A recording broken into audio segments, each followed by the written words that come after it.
Hello, fishies. Welcome to another stream.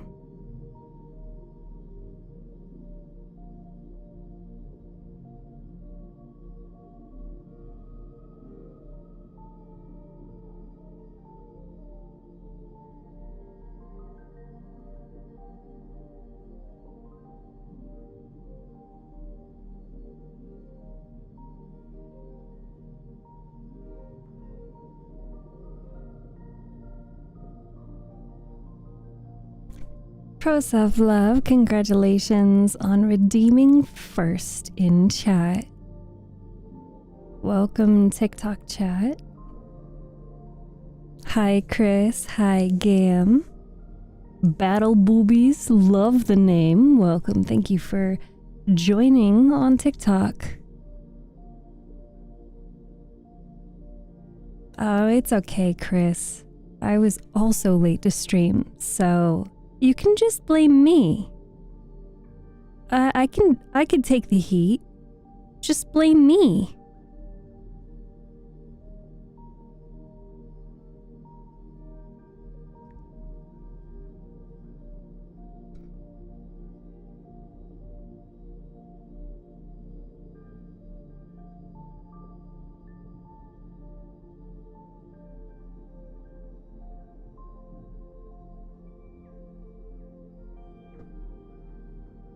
Who's ready to continue more of Threads of You?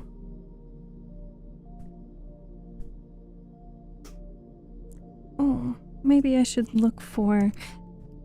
There's the USB port. Okay. I wanted to use my hands yesterday on stream, but I couldn't. Now I can set up my hands, my hand tracking. I actually have another hand tracking solution that I'd like to try out with you guys. Anxiety! 49 months! Thank you so much for your continued support, man. I appreciate you. Thank you, thank you, thank you. 49 months. I think that's the most out of literally anybody. Don't mind me just getting pelted with fishies. 49 months, that's like 4 years. 48 months is 4 years, yes. So I'm getting pelted with 49 fishies.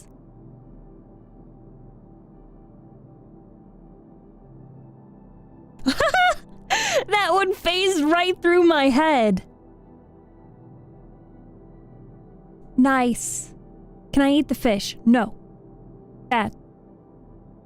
TikTok chat is not allowed to eat the fish. Twitch is not allowed to eat the fish. Goodness, that's longer than most new marriages. Oof. Yes, you are a champion.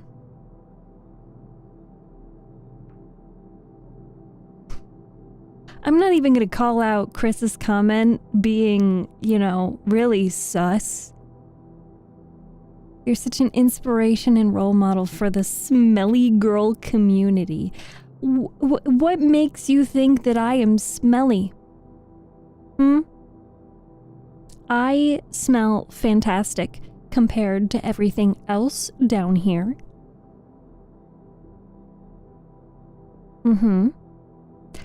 Especially, don't even get me started on the homies that hang out around the algae. Ugh, gross. And then the dolphins, they hang around some interesting people. And sometimes, ugh. There was one time that I came across a whale who was like the stinkiest whale. I mean, they attracted a lot of other fishies who wanted to clean the whales, because there's some fish that will like feed off of the bacteria that will grow on the whale. But yeah, it's really gross. We're not married, that's why it works. Yep. I'm so glad that we have to settle that, oh, that your sub lasts longer than a marriage. Steph smells like roses and water. Gamer Girl bath water coming to you soon. Coming to stores near you soon. You're the queen of the sea, so you must have the most musk. I, in fact, do not. No. Actually,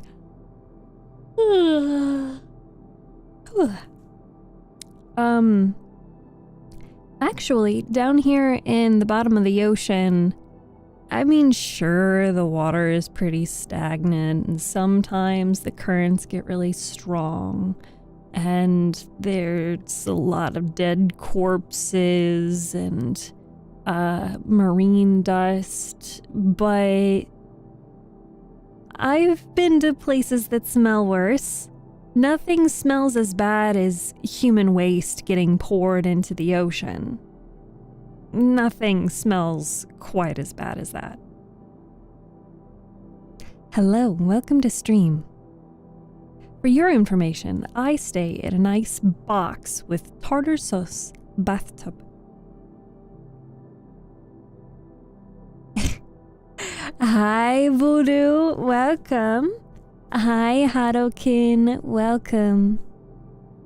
Would you ever masturbate with viewers? No. People come here to relax and unwind and to escape the stress and the unpleasant, experiences of reality. So when we're here, we're just nice and chill and we just enjoy listening to the reading.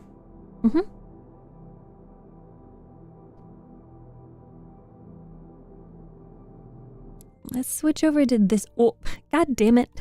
I did it again.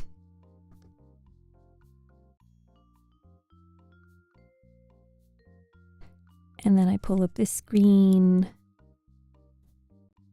And then that. Yeah.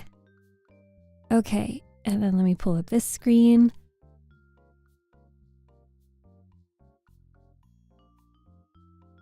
And we're going to take a screenshot so that I can put a going live notification on Twitter.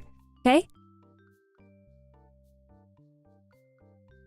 Titty all day, every day. Titty all day, every day. Titty I feel every year. Titty I feel every year. Titty so much, let me touch. Titty so much, let me touch. No. Do not touch the biddies. Do not touch the biddies.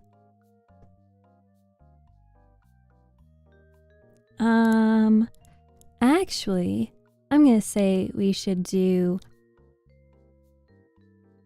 get all up close to the camera.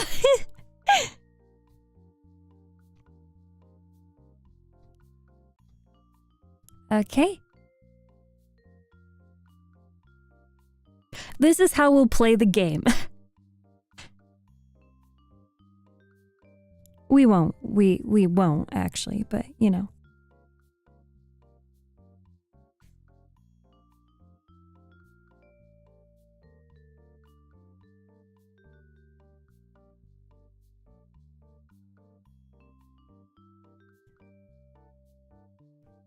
I just want to get a photo up for Twitter so that we can let the devs know that we're playing the game.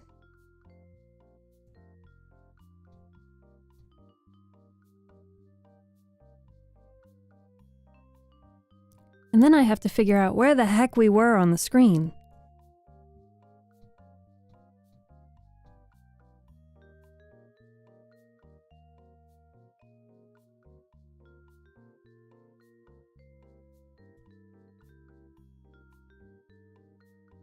Is this fine? Is this good enough?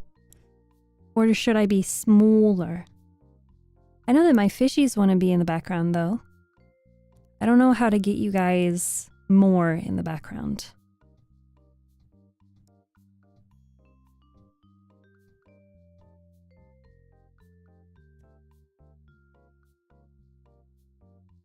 Who's the pretty lady on my screen? It couldn't possibly be me. You're already small. You want to say that again? At the risk of being timed out? Hmm? You really want to upset me? Where's the Twitter button? Oh, and I also have to go live on Shorts. I keep forgetting that I have to press that button. Come on, YouTube. Come on. I'm moving faster than you at this rate. Please. YouTube. Thank you. Golly gosh.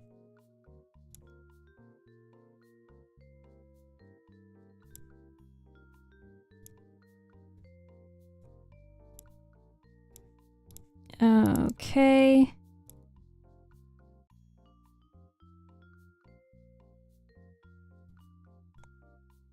And then I forgot that part where, you know, I need a keyboard for this.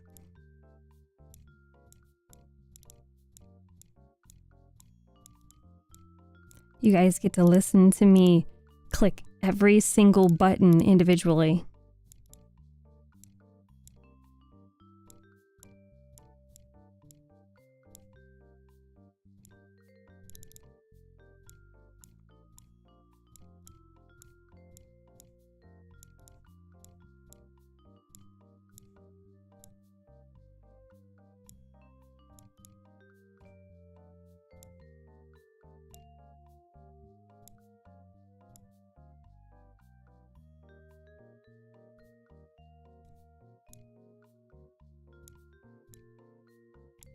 Okay, and then I have to get the picture, copy, and then paste.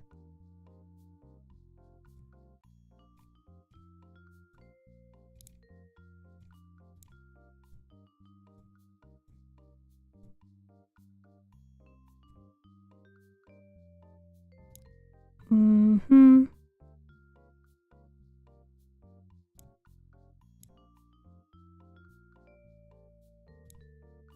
All right, Twitter post is up.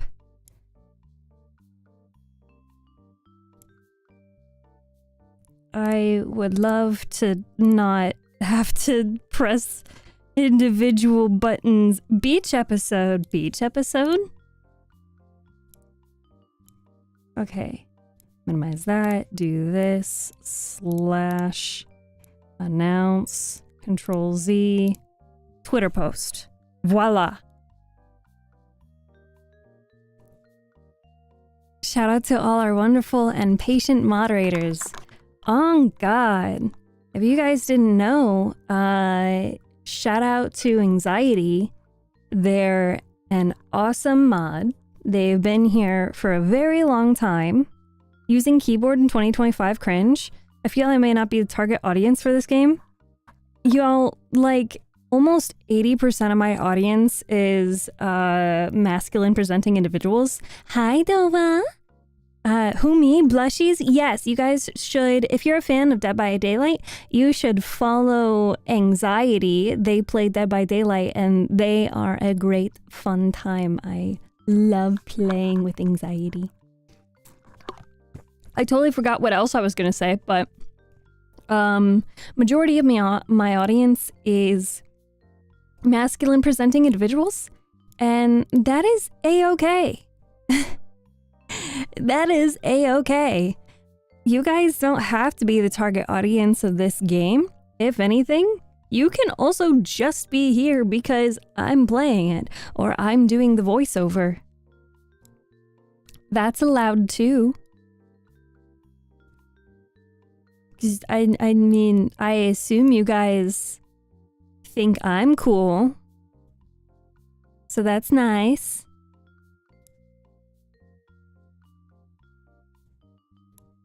Steph in a bikini? No, I'm literally in the same clothes I always wear. Yeah! Good talk. All right, let's play game. Stop it. Get some help. No. I have enough help. Let's play game. Continue. Saturday evening. You arrive to find the crowd gathering by a stage. Music starts to blast on the speakers with a super lively, catchy tune. The symphony of electric guitar, piano, and drums has everyone bobbing their heads and clapping along with the beat. You want to get a better view, so you make your way through the crowd, looking up at the stage when the crowd starts to cheer. 3 people strut up onto the stage. The man in the middle is hard to miss with that electrifying green hair and his dark tank top that shows off his fit body. He blows a kiss and you hear a swarm of fans squeal with glee. Somehow, you find yourself front and center of the crowd. You lock eyes with the main singer. He smoothly slides across the stage with quick and graceful footwork as he sings along with the 2 backup singers behind him. And they say he's the Rizzler with the most riz of them all. The lyrics sound unfamiliar. You definitely haven't heard of this song before. It seems like everyone else has, judging by their excitement. It's new to you, but you find it pretty catchy. You start bobbing your head along with the beat. You startle as the main singer hops off the stage and waltzes through the audience. He does amazing crowd work as he high-fives people, waves at them, winks, and occasionally stops to make them sing along into the mic. That's when he locks eyes with you again, amidst the throng of adoring fans. He smoothly makes it over to you, never missing a beat as he does. The crowd naturally parts to give him room to approach you. Instead of extending the mic to you, he continues to sing into it and waltzes in a circle around you. He does a twirl before landing a dramatic stance, sending you a wink and striking a finger gun pose. Someone says they're Rizzler. I'm walking out. Me too, Harukin. But y'all, we have to operate with video game logic, okay? We are using video-game logic. You can't help but laugh at the cheesy yet charming move. The crowd seems to eat it up too as they whistle and holler. Your spotlight moment ends as soon as he steps away and moves to another person nearby. He does this with a couple more people before he leaps back onto the stage. The music swells as he and the backup singers all strike a unique pose at the final note. A flash of sparklers rain from the stage to finish the show. Thank you! Thank you! My name's Kevin Zuno, and these 2 awesome performers with me are Zoe and Mika. Real Dramatics annual summer talent show fundraiser wouldn't be possible without all your support. An extra big shout out to all our lovely fans that came today. He throws a deadly combo of a wink and kiss to the crowd below. Swarms of fans, waving posters and signs with Kevin's face on them, shriek and jump happily. These funds will go to our community theater to keep everything up and running. Not only that, it'll keep our class prices low and help fund performances abroad. He makes a grand sweeping gesture at the booths on either side of the stage. If you're interested in donating, please check out the booths after the show.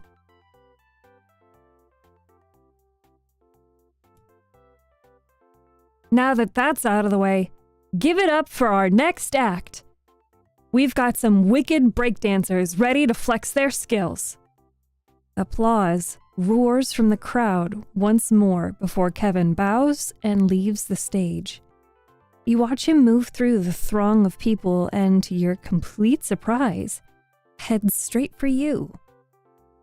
He stops in front of you, giving you a sheepish grin. Hey there! Thanks for watching our show. I hope you enjoyed it. Also, I wanted to say thanks for being such a good sport while I was doing crowd work. Sorry if that put you on the spot, though. You were a natural. You might have heard earlier, but I'm Kevin. What's your name? I did, but it's nice to meet you again. I'm Steph. And I really liked the performance. Yeah, it's my first time at such a high energy talent act. Kevin smirks, tucking his thumb and finger under his chin. Well, you are talking to one of Brine Bay's biggest stars. It's only natural that my fans would come out to support me. Oh, wow. Really? Nah. His smirk widens at your blank stare. But I do have a decent following. I'm a pretty big deal in the online theater scene. Oh, really now? Or are you bluffing again? Hey! This time for real. I've got at least 10,000 followers on here. He takes his phone out and rapidly taps away on the screen. Before you can get a word in, he faces it toward you. A muted video is playing on the screen, showing various cuts of him performing on different stages. You note the amount of likes and comments on the video. He definitely isn't lying about his popularity, at least. You mentally jot down his username,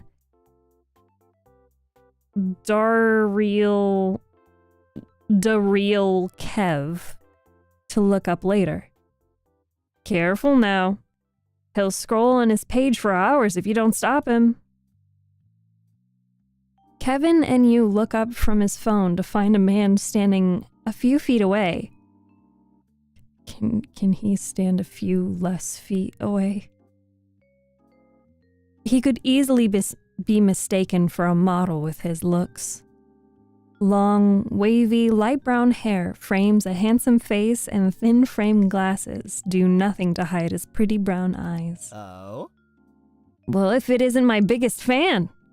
I didn't know the mayor of Brine Bay had the time to visit a humble performer like me. Kevin makes a grand show of greeting him with a deep bow. The man's cheeks tinge pink as he coughs into his fist. Play along or call him out? I'll play along. You can tell right away that Kevin's messing with you again, but for some reason you feel like playing along with his little joke. You sure do know a lot of people in high places. Please, ignore him. I could never be the mayor, really. My family just happens to be quite involved with the local development of Brine Bay. We own some real estate. It's nothing to brag about. Let's move on from that. Well, I'll be honest. When Kevin said you were the mayor, I already knew he was bluffing. Oh? What gave it away? I doubt any mayor dresses that fashionably. He runs a hand through his hair before flipping it elegantly. You have a good eye. Perhaps I should wear khakis next time to properly fool everyone. As if you'd ever walk out of the house wearing that. I could make it work with a bit of tailoring here and there. Well. Anyways, I had a moment to myself after a few meetings, so I decided to come and watch the talent show. But while I was trying to listen to the next act, I couldn't quite pay attention with someone loudly bragging about himself. Really, Kevin, you have plenty of fans already. I'm sure she can be spared. You're just jealous. You don't mind, right? He throws on his best puppy eyes look, and you can't help but snort in response. Kevin sighs dramatically at your lack of agreement. He shrugs with a grin pulling at his lips. Okay. I got the message loud and clear. I'll leave you two be. I've got to head over to help out at the booths anyway. Enjoy the rest of the show. Hit me up later if you want to talk some more. He gives a big bow to you and then blows a kiss to the man. The man rolls his eyes as you wave goodbye. Kevin disappears into the crowd, leaving you two alone. Without Kevin's bubbly energy filling the space, you both fall into a comfortable silence. The next act is mesmerizing to watch as a team of acrobats flip and leap smoothly across the stage. It amazes me how flexible some people can be. You can say that again. My bones creak every time I get up from my chair. He snorts, his shoulders slightly shaking from trying not to laugh out loud as you grin at him. Hi, Pyro. You somehow end up making brief commentary here and there with him on the different performances. You don't even notice how fast time goes by until the last act finishes and you see the theater company's director is on the stage. He quickly introduces himself before thanking everyone for their attendance and donations. You clap along with everyone as the theater crew takes a bow. The director bids everyone a good night, signaling the end of the show. People begin dispersing and leaving the venue as the sun starts to set, tinting everything with a soft orange glow. Hi, ASMR mans. I'm doing well today. The talent this year was even better than the last. What did you think of it as a newcomer? Oh, thank you for the kisses. I enjoyed it. I really liked it. I definitely think I needed something like this to start off my vacation right. I wish I had been here last year too, if that's how every talent show goes. His outfit is fire? Oh yeah, he's so totally a fashionista. But what sold it for me was the hair. Oh my gosh, so many kisses, thank you. Thank you for the kisses. If anything, I'm glad my car decided to break down in this city of all places. I think there's plenty of interesting things that will keep me busy here. His brows furrow and he offers a sympathetic smile. Oh. I'm sorry to hear about that. Where were you driving from? Wait, I'm sorry. Where are my manners? I never even introduced myself properly this whole time. My name is Wyatt. I usually am on top of things like this, but I suppose I had a few very good distractions keeping my mind busy. His lips pull into a flirtatious smile and he leans closer. He extends a hand out to you and you feel a bit flustered at the direct eye contact. Well. I'm a business manager first and foremost, but I do dabble here and there depending on my interests and whenever I have time. You shake his hand, surprised at how soft and gentle his skin feels. Then again, everything about the man screams luxury, so you're not surprised he has a good skincare routine. He hands you a light beige business card embossed with thin gold borders and floral details. Oh. And I don't think I caught your name. Sorry. It's Steph. It's never too late for introductions, I think. It's nice to meet you, Wyatt. Likewise. Mr. Wyatt, there you are. You both look over to find a woman approaching with a big grin on her face. You instantly recognize her from Kevin's performance as one of the backup singers, Zoe. She bows in greeting, looking back up at Wyatt while practically bouncing with joy. Thank you so much for showing up today. We couldn't have done all this without your help. We raised enough to meet several of our major funding goals. We're so grateful to you for organizing this venue and everything else for us. Wyatt turns to Zoe with a small smile on his lips. Oh. There's no need to thank me. Valerie was the one that initiated this plan as a pet project. But still, we wouldn't have been able to fully afford all the equipment and everything without you two. I'd love to thank Miss Chantal too, but I can't find her. I'm sure she's around here somewhere. I sent her on a quick errand, but haven't heard back so far. His eyes widen and he turns back to you. I'm sorry about that. We were in the middle of a conversation. Oh, no, it's okay. You seem to have a lot going on, so it's no problem. Oh, geez. I'm sorry for cutting into your conversation like that. It's all right, Zoe. I need to find Valerie anyway. So, why don't we go together? It was a pleasure talking to you, Steph. I hope we can talk again sometime. Sure thing. It was nice meeting you.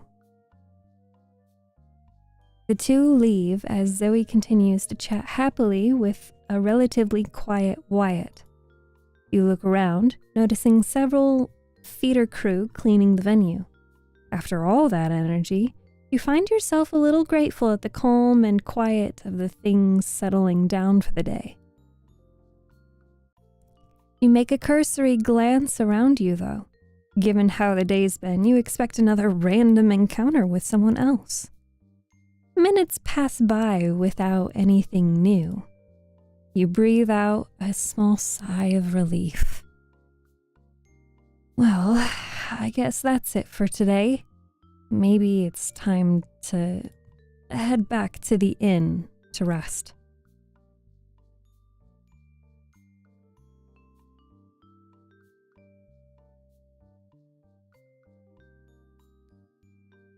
Hold on, I need to fix something.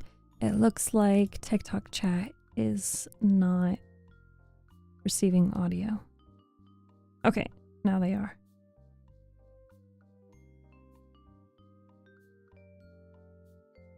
You start your trek back while enjoying the sight of the sunset on the horizon and the calm waves gently washing up against the sand. Walking took a little longer than you thought, but thankfully the lovely weather made it pretty enjoyable. Just as you make it back to the inn's parking lot, you notice a familiar car parked by the front. When you get closer, you also notice Jean standing by the passenger side, quietly talking to someone in the car. To your surprise, you see Vince sitting in the passenger seat, looking a bit nervous as he bites his lip. Jean looks up when he hears your footsteps and smiles at you. Hey there. Did you have a good day? I think so. I got to meet a lot of new faces today and see some interesting things. I hope you don't mind me asking, but is there trouble at the inn or is the passenger in trouble? Well, that is a good question of like, why are you at the inn? But Jean is talking to the passenger, which is Vince. I don't know, what do you guys think? Do we want to ask if there's trouble at the inn or if there's trouble with Vince? Also, I never considered that I could look at my phone. Oh my god. We can text people? No thoughts, head empty. Me too, Andrew. Me too. See. I guess they all say no thoughts, head empty. Locations. West suburbs. Vince. Okay, you choose Vince.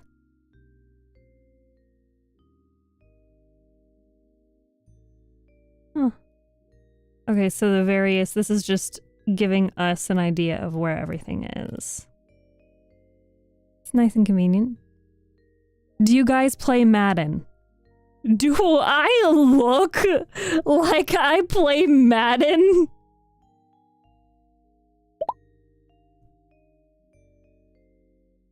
Oh. Oh, that's not how that... I don't think that's how that's supposed to work. Okay, we'll ask about Vince. I hope you don't mind me asking, but is the passenger in trouble? Looks like you've got someone in your patrol car. Did they get into some sort of trouble? Gene shakes his head. I know what this might look like, but no one's getting arrested here. He just looks like that whenever he sits in my car. I'm here because I wanted to check on you. I was driving Vince back home and figured I'd drop by really quick. You hear a small groan from the open windows. You look over and see Vince sinking into his seat with his hands over his face. Gene glances between you two, slowly raising a brow. He puts his hand on his hip and watches you with curious twinkle in his eyes. Do you two know each other? You glance back at Vince.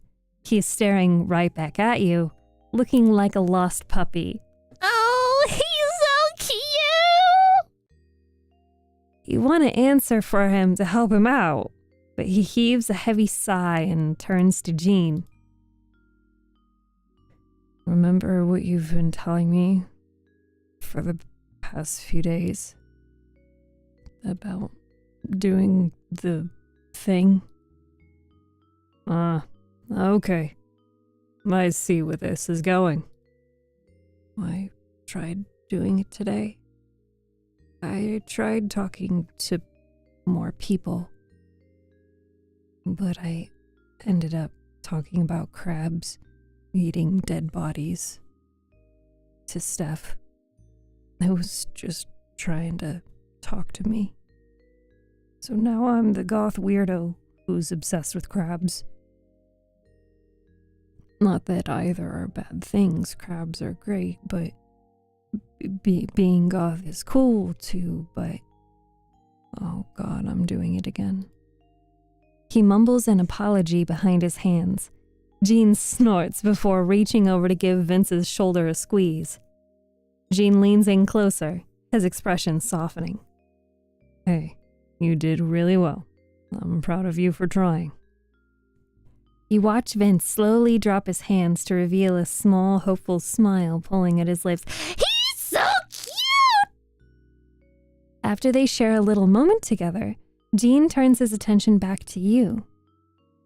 How are the car repairs going?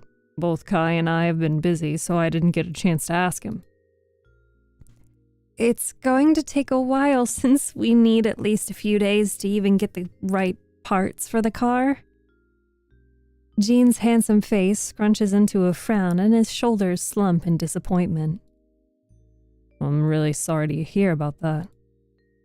For what it's worth, I'll give you my number in case you need anything while you're stuck here. He pulls out a pen and notepad from his utility belt. Do all sheriffs just hand this out to anyone? It's my personal work phone. And I think it's always good to have at least one contact to help when you're stranded in some random town. You don't have to if you don't want to, but I'd feel a bit better knowing you can contact me directly if you need to. Now, that sounds kind of ominous. Should I be worried about anything going on in Brine Bay? Gene's eyes widen and he blinks in surprise at the question. He quickly shakes his head. No, it's a great town and fairly safe, I promise. I didn't mean to scare you like that. Sorry. I just like to be careful. It never hurts to be vigilant, especially in my line of work. You nod as he tears the page and hands it to you. You glance down, reading his number scrawled on top with his name, Sheriff Gene Williams, right underneath. Actually, it doesn't have to be just me and your contacts. Vince has plenty of free time. If you ever needed someone to hang out with, I think he'd be able to make it. Right, Vince? Gene turns to Vince, who rapidly looks between Gene and you like a deer caught in headlights.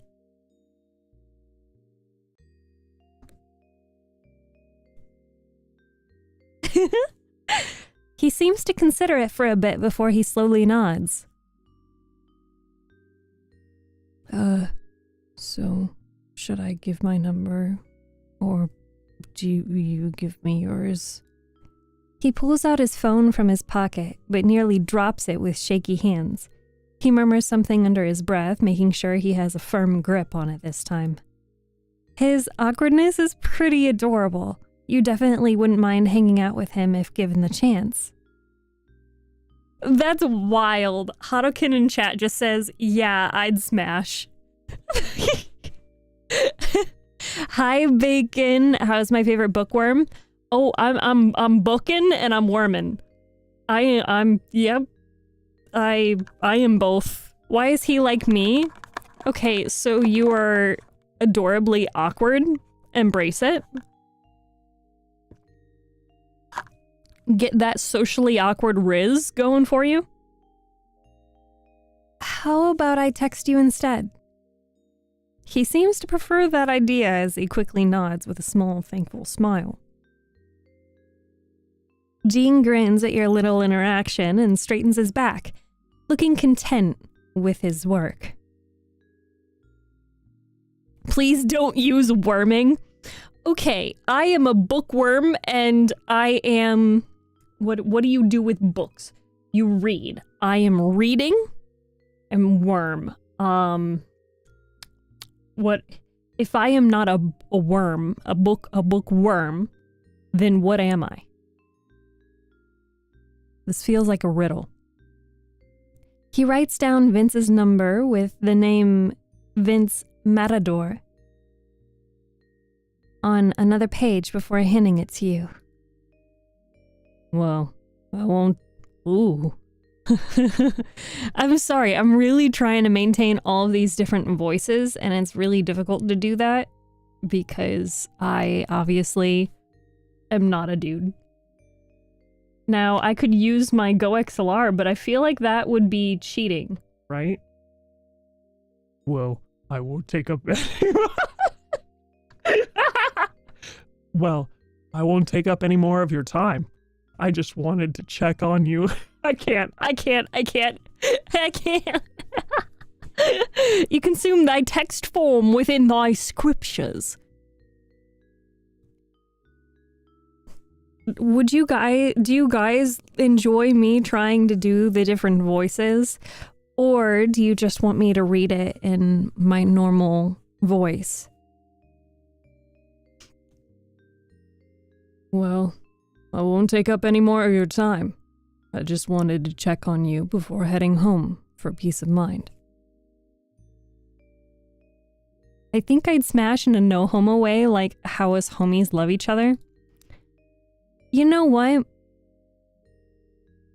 That is an interesting sentence that I would, love to psychology and like piece that apart, really break up that sentence and put it under a microscope. But I mean, you can love your homies and not smash. But like, who's to say you can't be homo but with friends? Nah, F that. I'm gonna make him fall in love with the Huh? Who's touching what? It's not homo as long as the socks are on. What's wrong with the homo part of this? Like, I'm not seeing why there cannot be homo involved. Love each other. Homo included. Love everyone. Homo included. Keeping the socks on for leverage.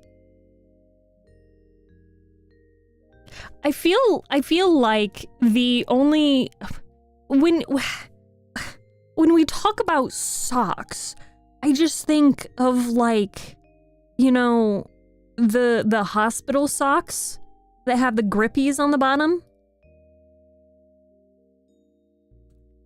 You need grippy socks. How the fuck did we get here? I can't believe you've done this.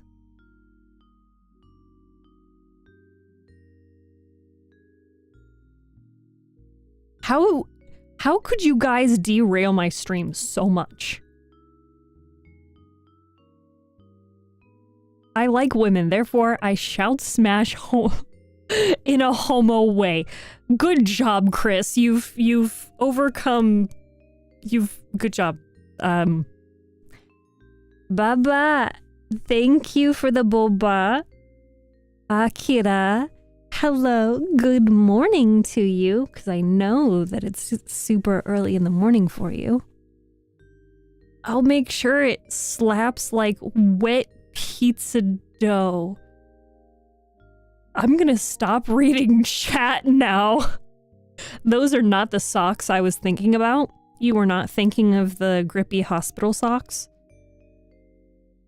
Do the grippy hospital socks not stay on?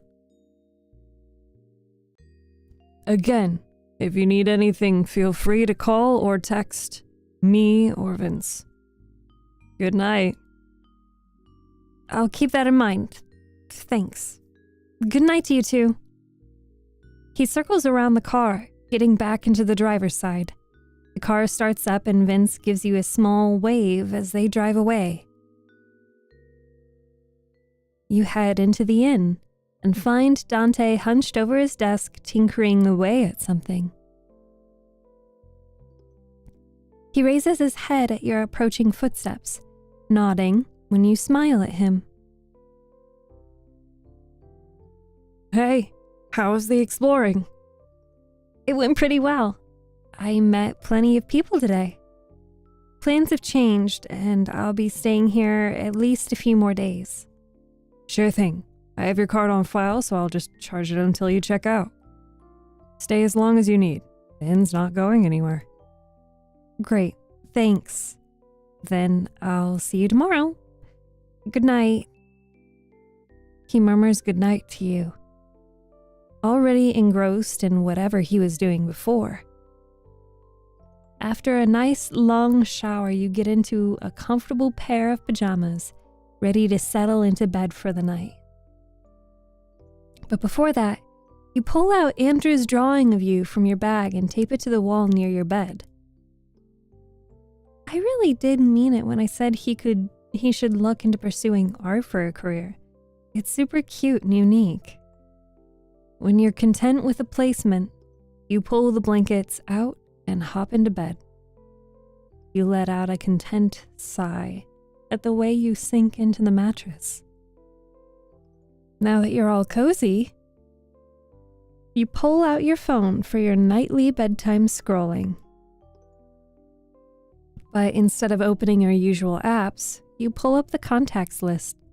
Is that a Stardew Valley poster? Yes, it is. Thank you for noticing. It's also right next to my Love and Deep Space poster. They just go so well together. Today sure was eventful. Look at all the new contacts I have. I'd say the one that was the most memorable meeting was... I mean, of course, Jean is going to be the most memorable one to me. But I think my favorite, meeting of the character was Andrew. Let's see. If I were to think to myself, if I actually were experiencing all of this, what would you guys say? So if, all right, we'll kind of review everything so far. If your car broke down on the highway and you couldn't fix it, and somebody it's stupidly early in the morning, and there's finally one person that's on the road and they actually pull over to help you, and it's Jean, right? And then you finally manage to call the company to get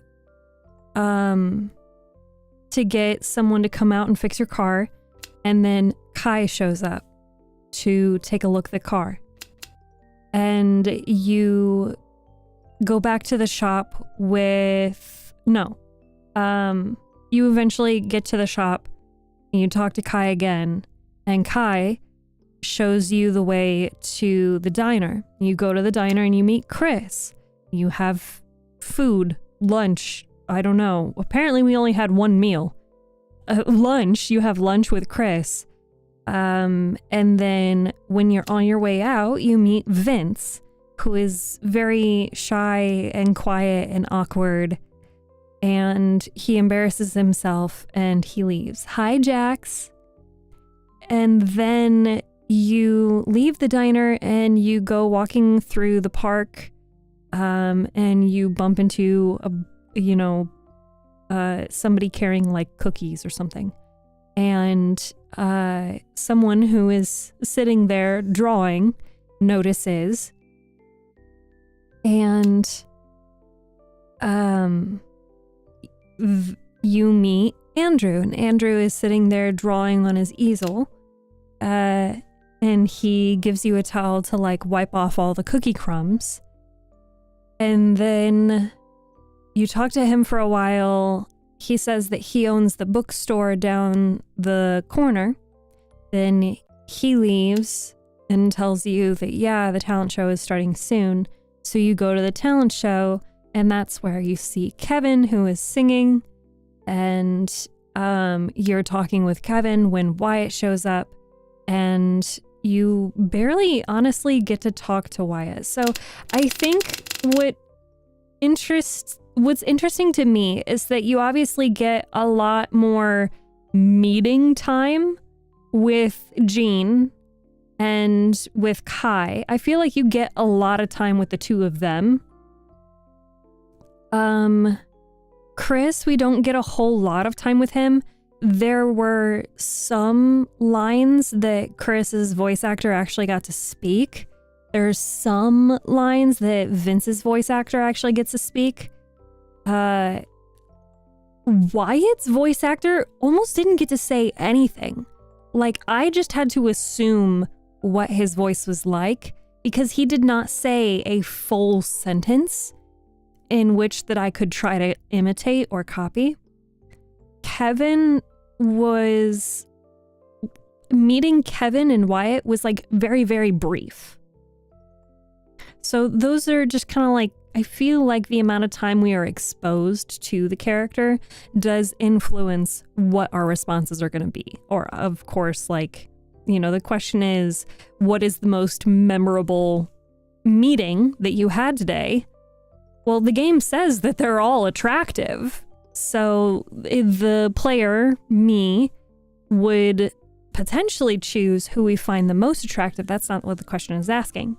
The question is asking what is the most memorable meeting that you had with someone. I would say that Jean, that would be a pretty fucking memorable experience. I do also think that Kevin would be a very memorable experience. But in terms of character personality, like character appearance and personality, I like Andrew. But in terms of most memorable, I would say Jean, because Jean is the reason why all of this started. Jean, who is the very first one you met today, comes to mind. He's been nothing but helpful and kind the entire time you two were together. He's especially eager to help someone out when they need it. It's rare to find someone like that nowadays. Someone that kind somehow still has scars on his face, though. I wonder if he got into some trouble while working. I wonder if it's tough to be the hero all the time like that. Did he seem a little tired when he got the call? He did seem a little tired when he got the call to head back to work. He isn't just kind to you. He seems to be good friends with pretty much everyone in town. It's natural that the sheriff should be familiar with the citizens, but even as friendly as he is with Kai and Dante, his relationship with Vince seems... I mean, how could we know? His relationship with Vince seems odd or important. I don't feel like I have enough information to select an option, personally.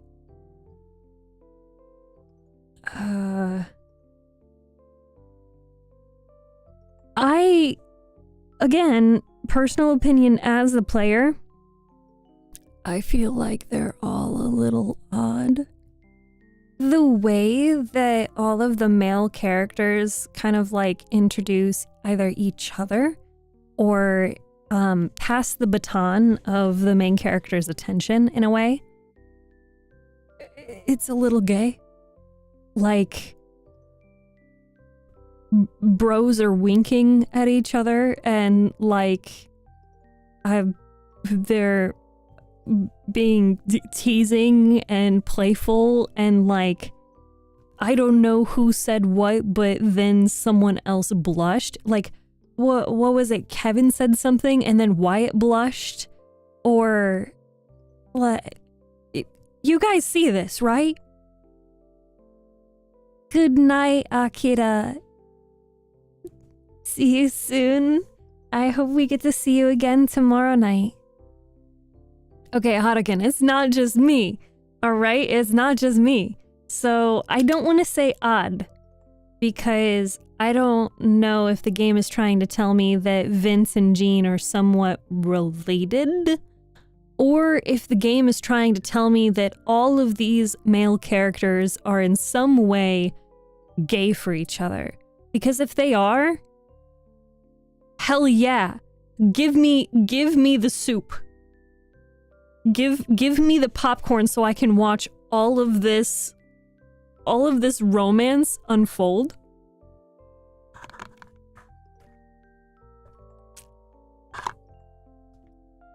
Yeah.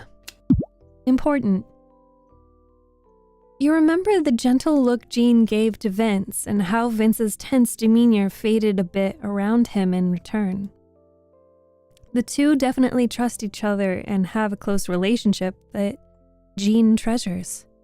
In any case, Jean really is a super nice guy and is definitely great to have as an acquaintance while you're here.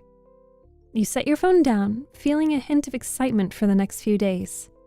You got to meet quite a diverse cast, so who knows what might happen? With a content sigh, you succumb to sleep and drift into your dreams. I didn't have dinner. I didn't get dinner. But I hunger. Who should I talk to today?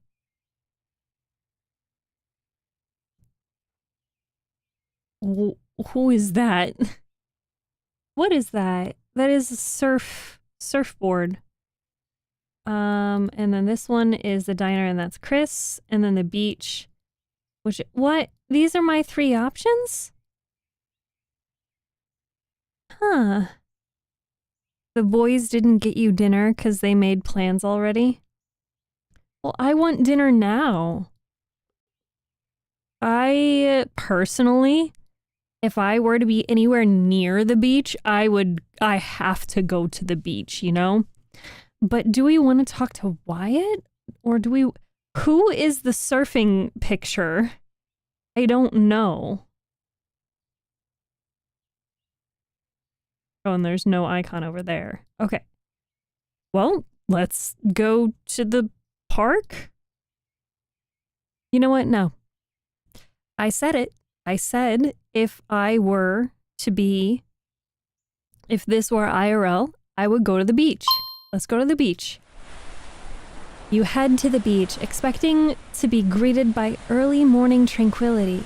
After all, at this hour, the shore would usually only be populated by early risers like you, with surfers catching waves out in the water and other beachgoers typically arriving near noon. However, your assumption is proven wrong the moment the beach enters your sight, along with the rows of dark blue pop-up tents that seem to have sprung up overnight. There's a frenetic energy in the area. Lines of people in matching t-shirts gather together. Busy chatter bouncing between them as they lug buckets and bags of trash in their hands.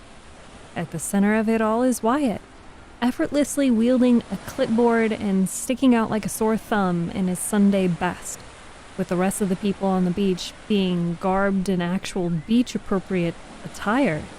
He looks like he's ready to take on an intensive boardroom meeting rather than some fun in the sun. He's had the sense to wear sandals, at least, which are sticking out from underneath his primly pressed dress pants. Makes for quite the sight, one that you can't resist commenting on.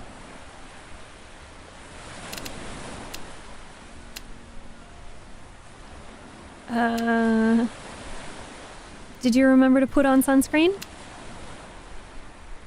You know, I probably was. Wyatt, does the rest of you know that you're at the beach?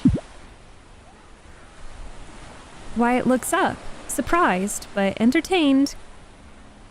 A surprised but entertained grin breaking out on his face as he registers your words. He raises a brow at you in greeting. Well. Well, fancy seeing you here. You rack back on your heels, an amused smile on your lips as you eye him curiously.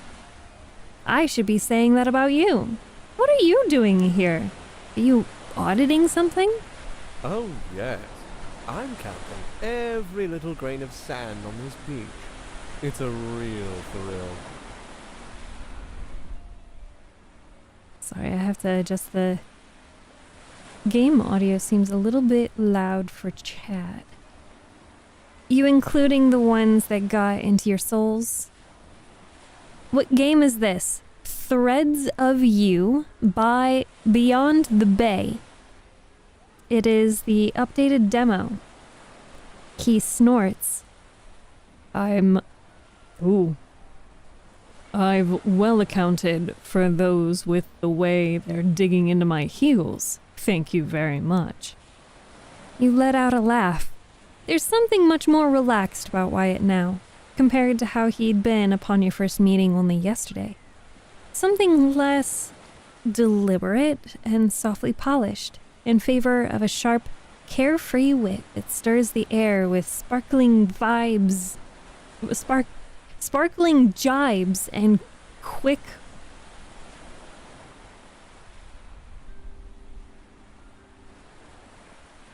What the hell is that word?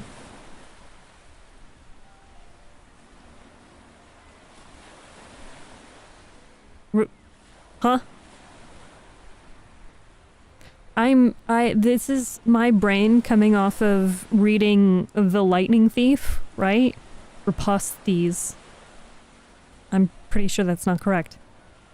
What is this word? What? I'm literally not even reading a book. How do I run into a word I don't know? Okay. Sorry, I'm totally like, not using my reading voice. I gotta use my reading voice. Steph brain no worky.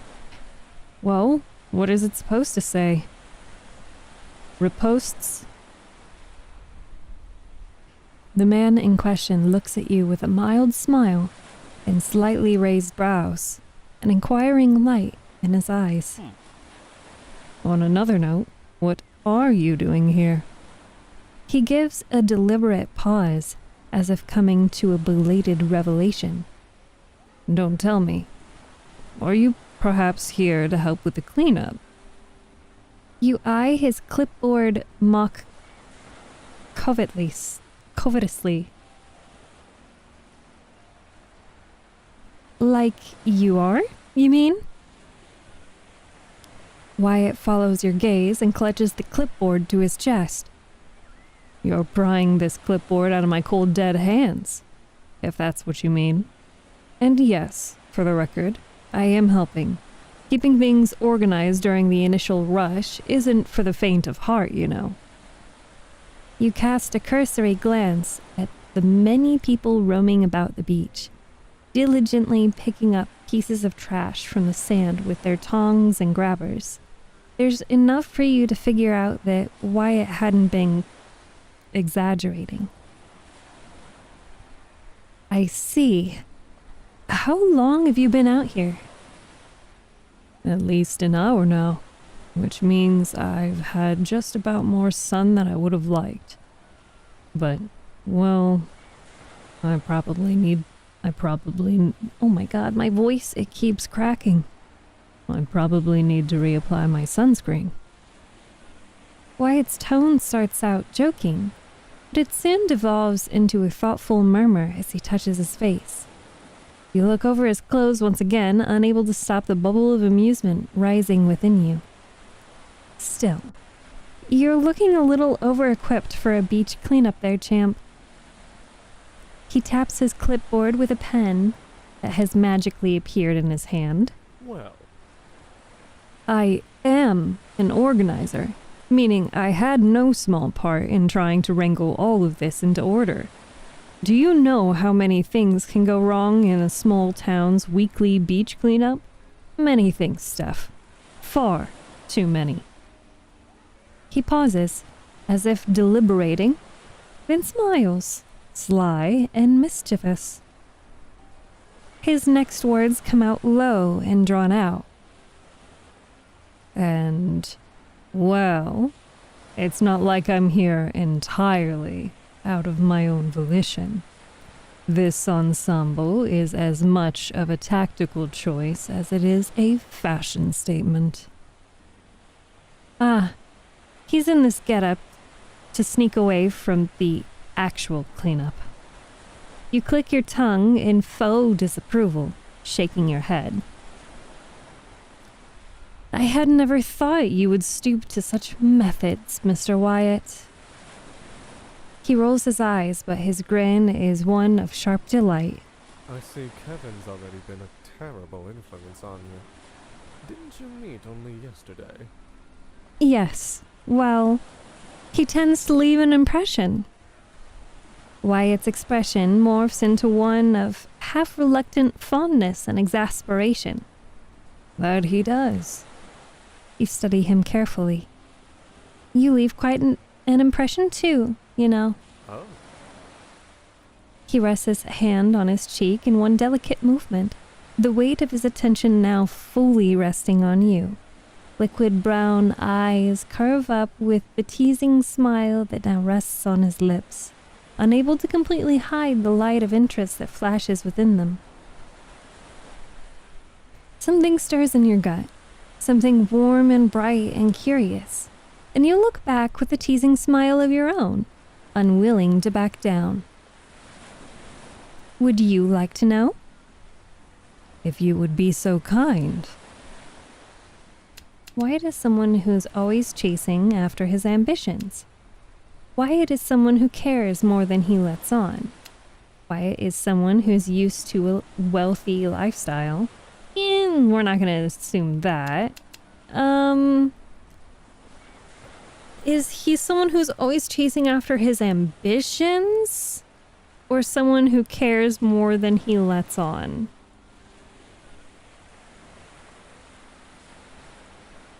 We barely met him. Yeah? What do you guys think? Chat. Twitch chat. I'm talking to you.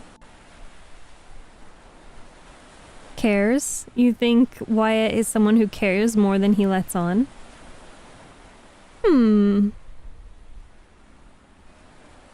See, we haven't had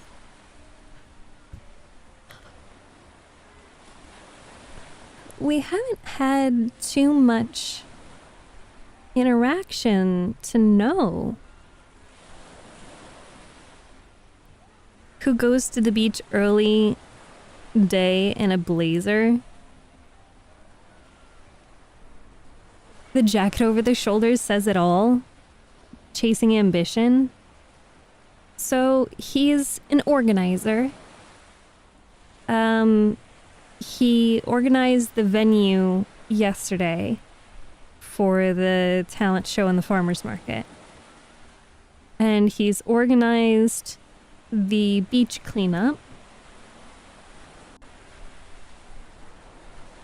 And when Kevin introduced us, when Kevin had, introduced Wyatt had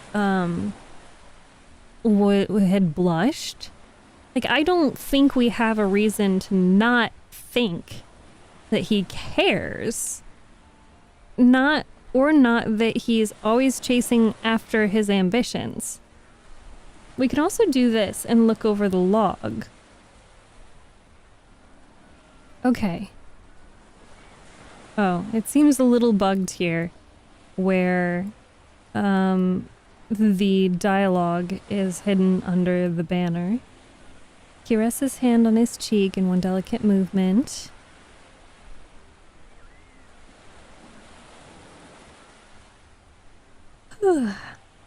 He wealthy? I mean, he can be used to being wealthy, but I feel like that's still wrong to assume.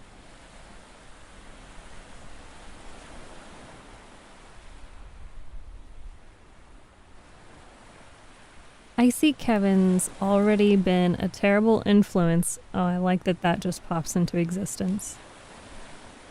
And the waves under the top are a little... Oh wait, there's also a side scroll too. There's probably not meant to be a little bit of a side scroll. Kevin's already been a terrible influence on you. How far back can we go? Oh my gosh, we can literally go back to the day before. Okay, so being introduced to Kevin. So he's already showing us his social media, Kevin. Careful now, he'll scroll on the page for hours if you don't stop him. So then Wyatt. He could be easily mistaken for a model with his looks, and this is how he looks. If it isn't my biggest fan, I didn't know the mayor of Brine Bay had the time to visit a humble performer like me. And he bows deeply, and the man's cheeks tinge pink, and he coughs into his fist. Please ignore him. I could never be the mayor, really. My family just happens to be quite involved with a local development of Brine Bay. We own some real estate. It's nothing to brag about, but let's move on from that. Okay, so like, maybe it's not, you know, we won't go with ambition. We'll say Wyatt is someone who cares more than he lets on. You seem like a pretty big deal around here, but honestly, what really sticks out to me is that you care more than you let on. A laugh bursts out from him at that, both incredulous and amused. I didn't expect to hear that, of all things. What makes you say that? You think back to what you'd witnessed at this very beach yesterday. The faint pink on Wyatt's cheeks and the performer's tearful words. You smile, meeting his eyes. A lot. And I'm usually right about these things, if I do say so myself. Something in your gaze must have caught him off guard, because for a moment, Wyatt pauses, then abruptly looks away. A faint flush tints his cheeks. He coughs into his fist before turning back to you. His usual composure, incisive and self-assured, has slid back into place. But there's something softer, more cautiously curious in the air around him. I'm flattered to hear that you think so. I can only hope that the rest of town is as clear-sighted as you. You cross your arms, cocking your head slightly. So, I'm curious.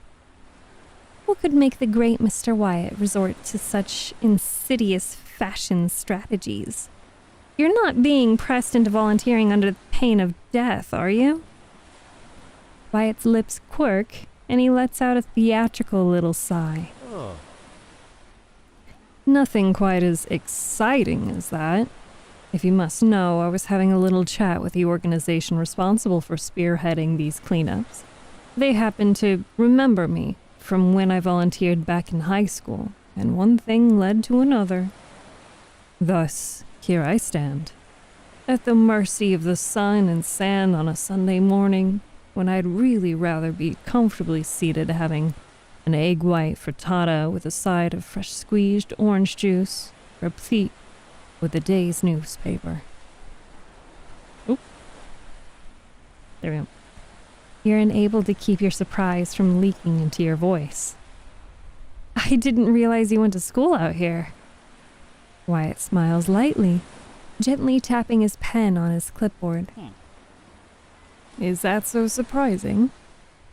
I realize I don't quite exude the laid-back beach city air of the locals, but I lived here a short while too, about 4 years, after which I immediately had to leave for college.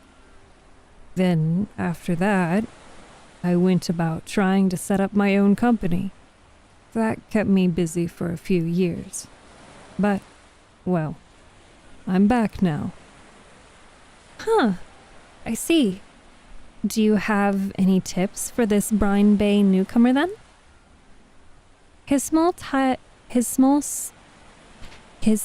turns mischievous again. Of course. Might I suggest joining the cleanup? I have the paperwork. I'm sure we have shirts for you. I'd be more than happy to guide you through the process while I'm here. Sure, let me at him. This beach is going to be so clean. Nuh-uh, you're not getting me to work on my vacation? Hi, Rockor. How are you? Alright, Twitch chat, it's time for you to make a decision. Might I suggest joining the cleanup? I have the paperwork. I'm sure we have shirts. I'd be more than happy to guide you through the process while I'm here. I'm glad you're doing good, Rockor. Choose, chat. Do we join the beach cleanup, or do we say, no, I'm not working on my vacation? No work on vacation? Whew. Sorry, big yawn. No working? Me too. Nuh-uh. You're not getting me to work on my vacation. Wyatt laughs, eyes curving with mirth. He's about to reply when... Hey, Wyatt! A person donning a cap and a t-shirt identical to the ones on the other volunteers approaches. Though their focus is on Wyatt, they pause to give you a friendly nod of greeting.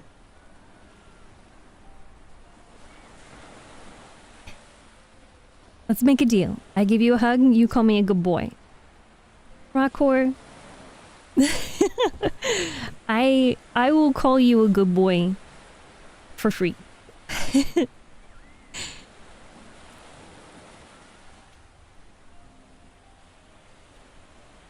And nobody is allowed to question it because I'm the streamer. So, yep. Yup. Rockor gets special privileges. You're a good boy, Rockor. Who's a good boy? It's you. You're a good boy. The captain told me you'd volunteered to help. I've always known you were a good egg.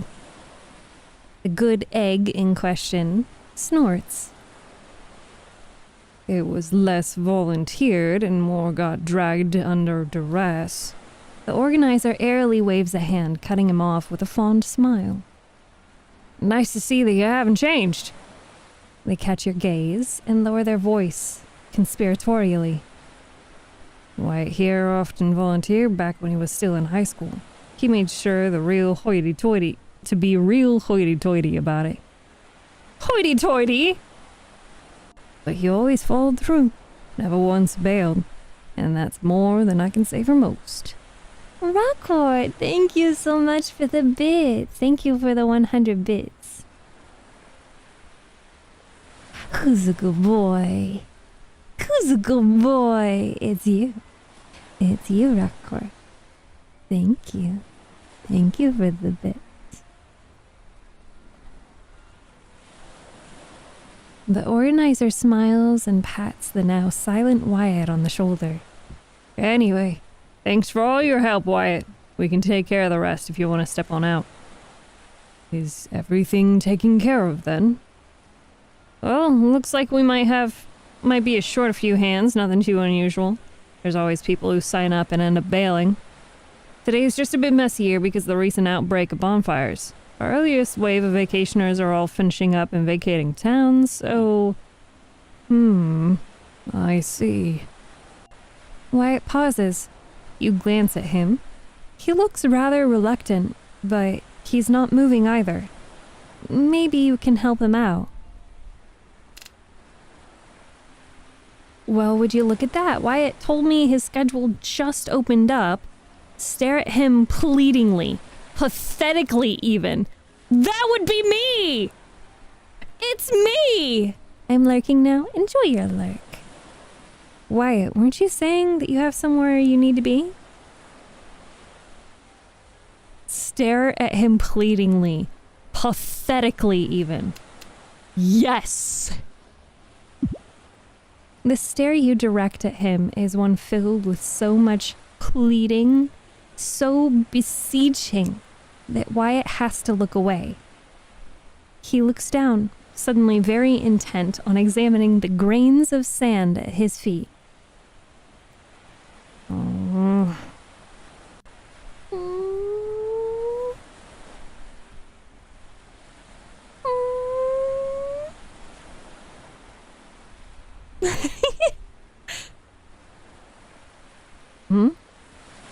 The organizer looks between you, confused, before they seem to catch on to what you're doing and level Wyatt with their own extremely pathetic, puppy-eyed gaze.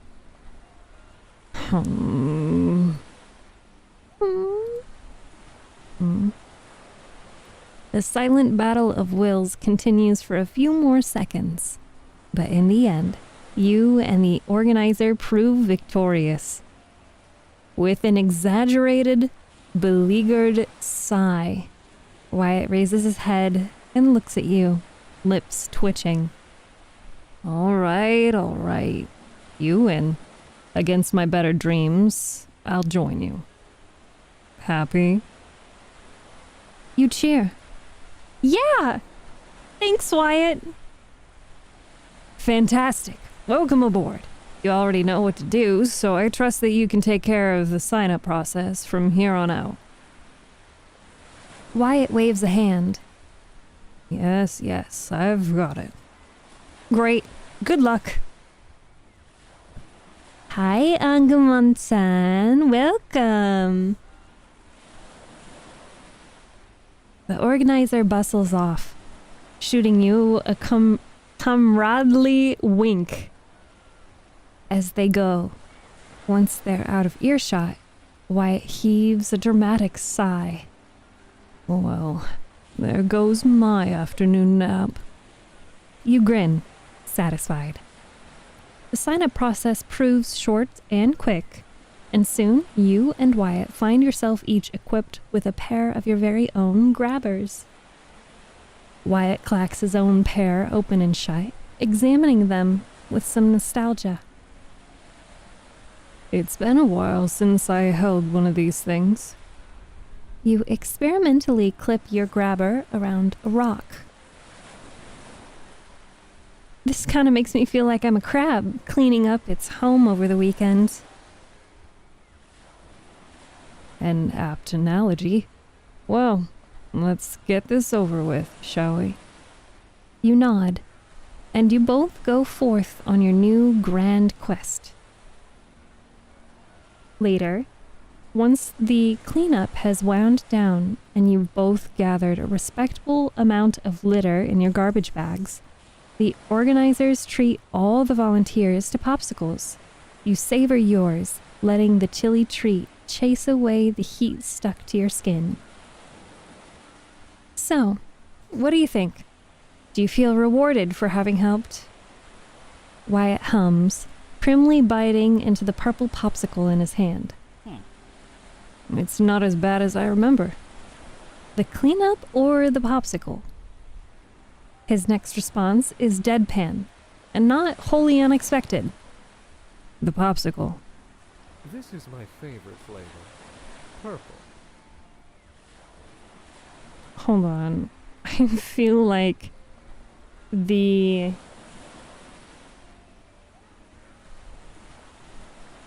Save? Okay.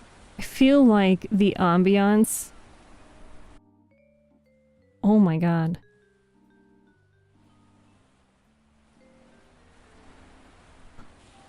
It is such a dramatic difference. The music is so incredibly loud.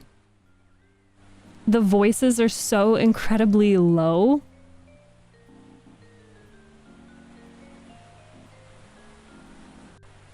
Okay, let me do this.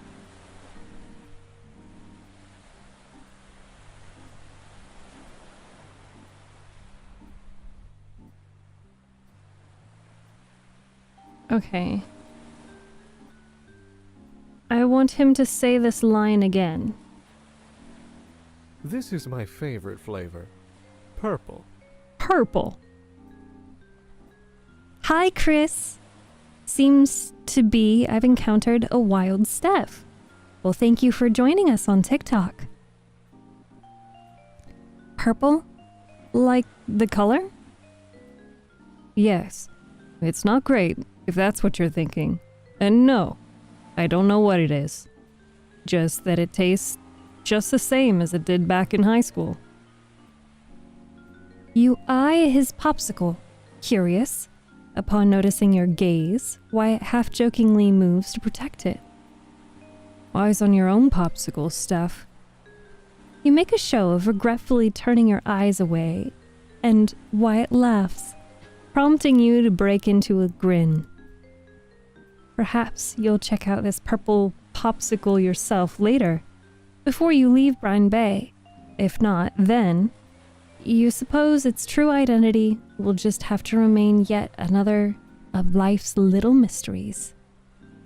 Steph, why do I get special privileges? I can't remember doing anything special for you. Rockcore, you just exist. You're just sweet and you're kind, and I know you from other streams. I know you mostly from Nessie's streams. I have interacted with you many a time previously, and although you may not have, I may not know when you're here, but it always brings me joy to see your name in chat, because I'm like, OMG, I knew this person from another stream, and they've always been so kind and so sweet. And so, thus, you are special. So I get no love? Chris, you have a special nickname. You're also a decent person, just so you know. Oh, thank you, Anubis. Thank you.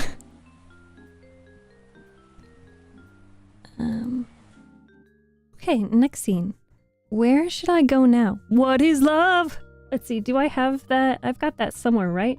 Don't I? What is love? Baby, don't hurt me. Don't hurt me no more.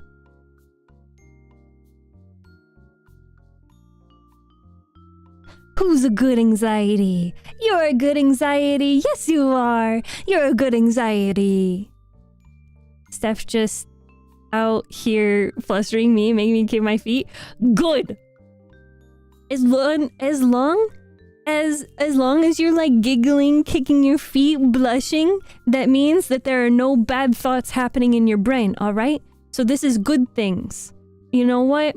Compliment your homies. Tell them you love them.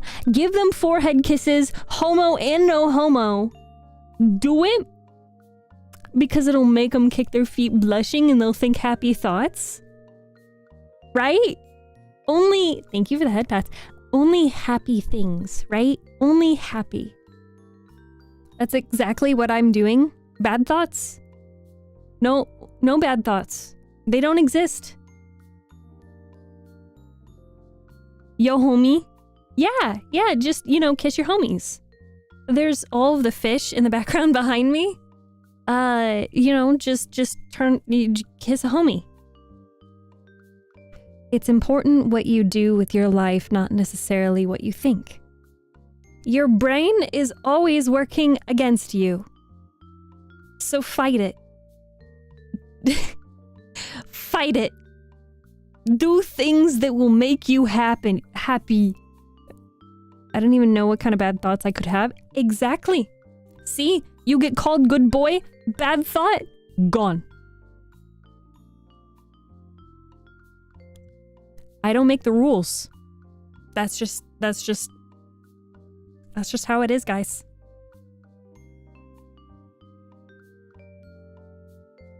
Anyone want to smooch then? Someone will want to smooch. Mm-hmm. There's plenty of fish, literally, behind me. Mwah! Thank you for the kisses. Steph just has that radiating power of happiness. I mean, you know, I even have times where my brain does not give me happy thoughts, and there have been times where I've actually talked to Chad about it. Like there was that one time during my birthday marathon stream that I was like, you know what, guys? I'm going to be really vulnerable with you right now. My brain is not giving me happy thoughts, and it's making me feel these emotions and feel not good. And you guys, I want to tell you this so that maybe you can tell my brain to stop, you know, giving me the not happy chemicals.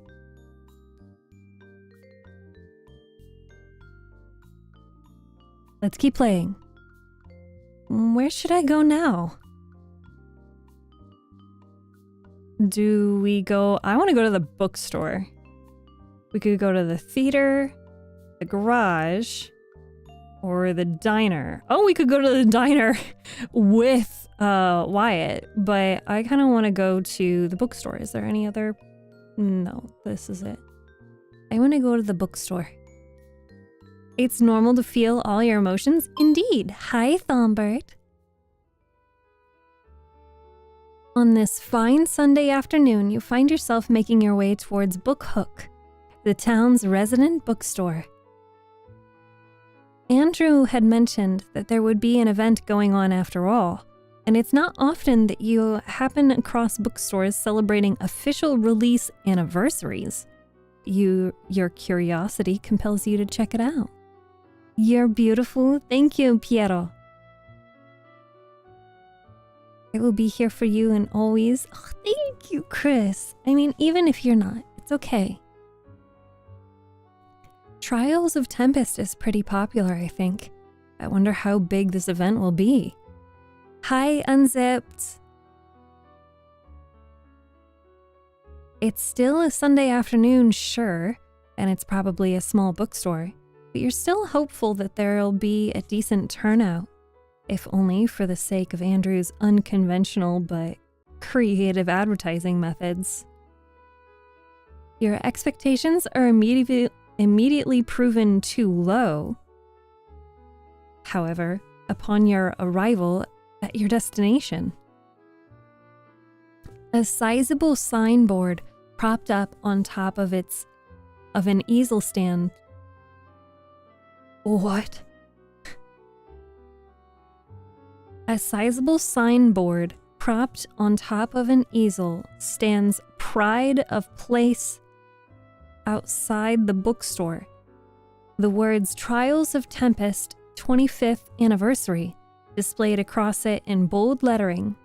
Artistic swirls and flares adorn the sign in playful splashes. You think you even spot a smiley face.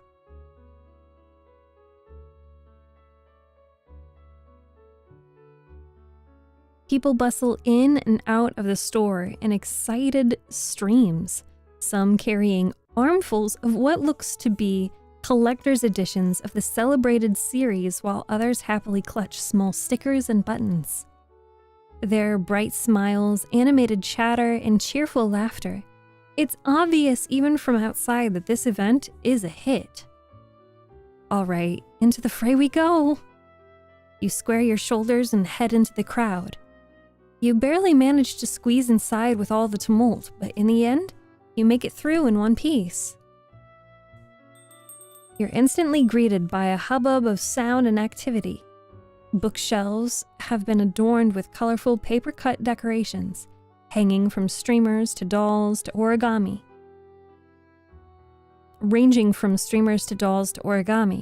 Small pop-up booths have been squeezed into every available open space. A gaggle of kids clusters together in a reading circle with their parents. The current storyteller is in the middle of voicing an angry, huffy warrior, and judging by the children's shrieks of laughter, they're doing an excellent job.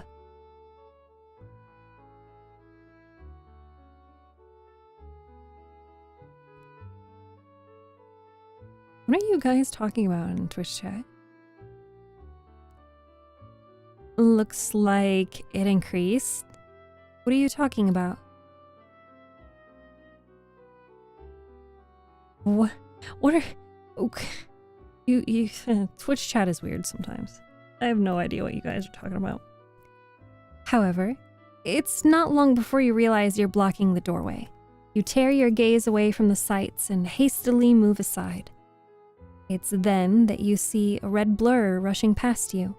Andrew, you quickly realize. He's carrying a load of cardboard boxes, each precariously stacked on top of the other. The average amount of viewers? Yeah, I believe, so that number says 34. I can actually check live on stream right now. We're actually down to 33. So I need to update that. Mind you, I don't know if a lot of people know this. So you need to meet all the requirements within a 30-day period. But then you need to be consistent, and for 60 days prior to your application, there need to be at least 8 streams with a minimum average of 75.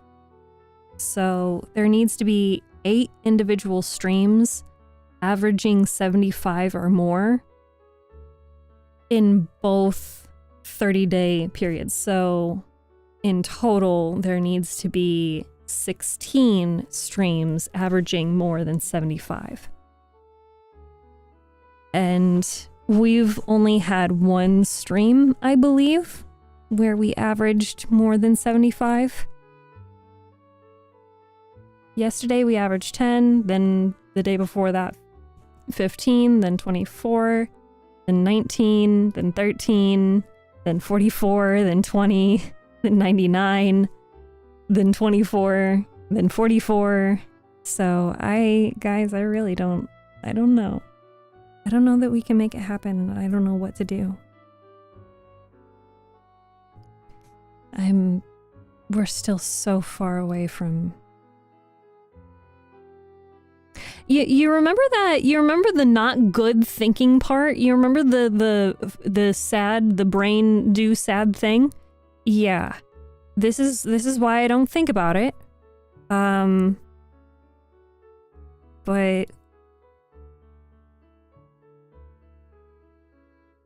it's not something that I have control over.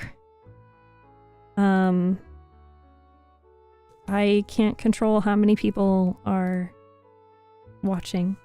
Also playing a game that I don't normally play, when I don't normally play any games, doing something that I don't normally do is obviously not going to help with viewership.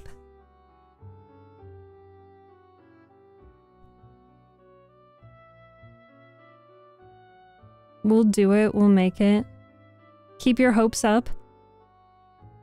I don't know how to do that. I don't know how to keep my hopes up when my brain... It's not an instant gratification sort of thing, but it's kind of like a situation where if I'm not steadily getting closer to the goal, then my brain is like, wow, you're failing. So like my brain is doing things that brains do, and they make a lot of assumptions, and that's very not helpful when I told you guys I made the decision that we're going to partner push and that I'm going to do this until we get partner, and I am dedicated to my word. When I say it, I mean it. But that does not mean that my brain makes me cry because I think that we can't do it. So, my brain doesn't like this. My brain doesn't like this. Keep your chin up, we're gonna make it. Just you wait. But what do I do? What do I do? What can I do? You know? Like, you can only control what you can control. Well, what the heck can I control? Ah! Just like Abraham Lincoln said. Thank you, Yoshi. Thank you for being here. And thank you for enjoying it here. Let me talk to your brain. All right, you're talking to it. Locked in. If I was given 8 hours to cut down a tree, I'd spend 6 of those hours. Yeah, right. Chris. Yeah, sure. I can't believe you've done this. Guess what? You can do it. Shut up, brain. Tell your brain to F off. Okay. Take up crocheting until it comes. Until partner happens. You have friends to encourage you to keep going when you're not motivated. Assume I'm lying. Hi, Pasta. Listen here, brain. You work too hard on the body. Stop giving Steph's body more pressure. Okay, valid. Might as well be productive, Steph. Unzipped, you're so right.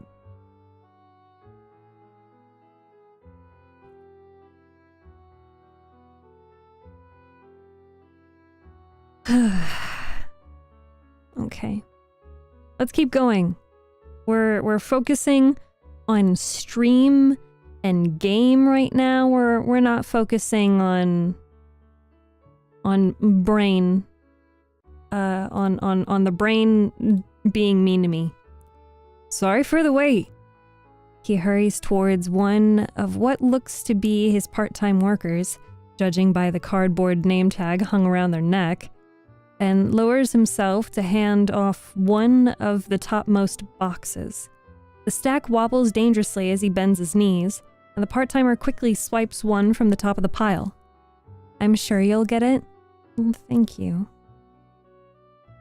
I don't know what I need to do to get closer. There is no magic answer. And I'm not, if I keep going on that thought process, I'll just spiral again.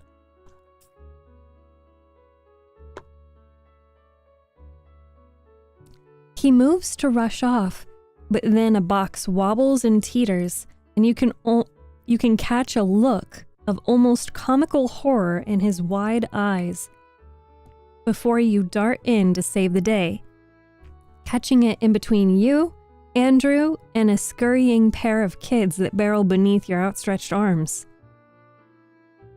Steph! The greeting is loud and enthusiastic, with not a small amount of surprise and relief. Andrew blinks, as if he too is taken aback by the fervor of his greeting, then gives you a mildly self-conscious grin. Hey. You came. Thanks for the save. That could have been a disaster. Don't worry, Steph, you're a pretty lady. Pretty ladies always get what they want in the end. Oh, does that mean that I haven't been pretty the past 4 years? Well, 4.5 now, but that's a rhetorical question. And also my brain being mean to me, so Welcome to the Trials of Tempest's 25th anniversary celebration. What do you think so far? Oh, wait. I'll be right back with you as soon as I drop these off.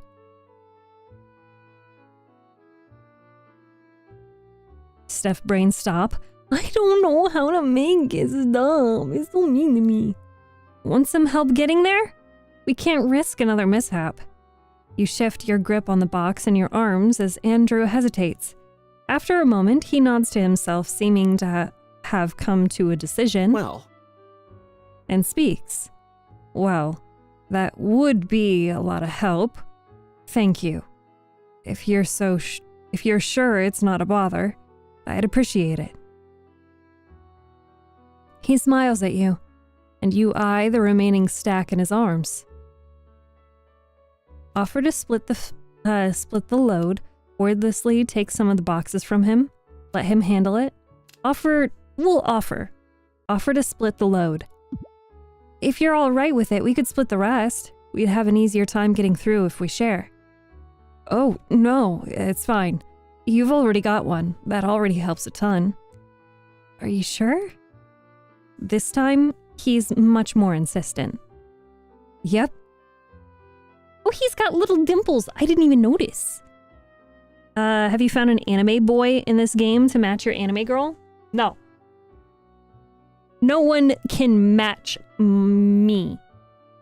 He attempts to give the side of the bottommost box a hefty pat, only to scramble to correct his grip when the stack wobbles threateningly.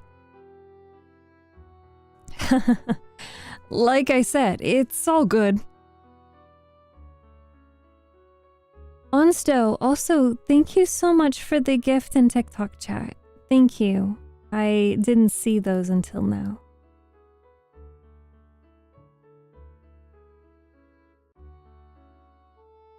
I could use someone to help me navigate traffic, though. Wouldn't want to accidentally steamroll someone. That's true. No one can match you. We only exceed you. Huh?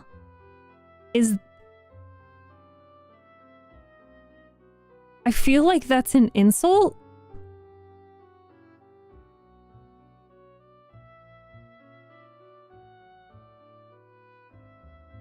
Huh?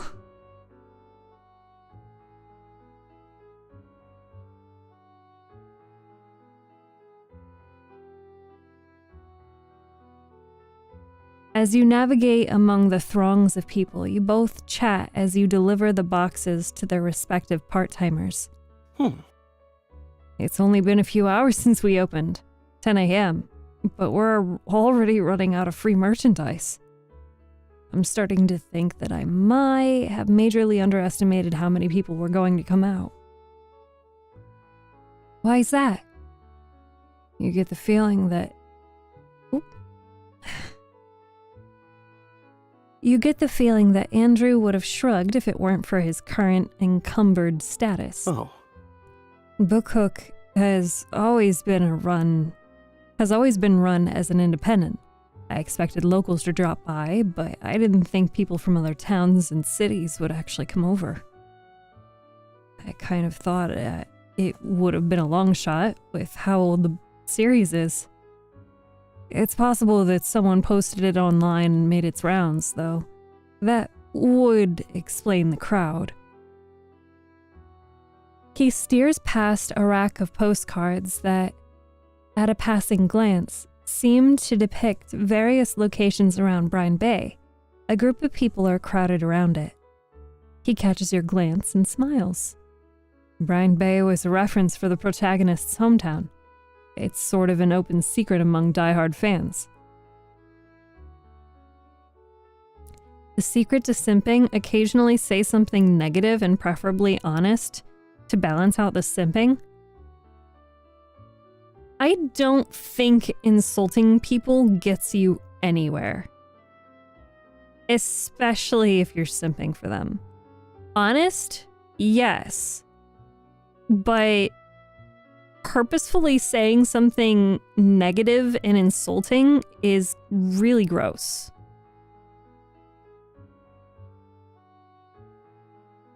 Huh, that explains that. You hand off a box to another harried-looking part-timer, who nods in acknowledgement before rushing off. What used to be a daunting pile is now steadily dwindling. It's gotten me all the way to VIP. You've gotten to VIP because you've provided some really helpful insights, recommendations over the course of knowing you, back to the days that you were a streamer and I was not a VTuber. There's more factors to VIP than occasionally insulting me. If anything, every time someone thinks they can insult me, I wish that I had a magical button that I could time them out, but it takes me like 5 clicks to do that, and it's distracting. You hand off a box to another harried-looking part-timer, who nods in acknowledgement before rushing off. What used to be a daunting pile is now steadily dwindling.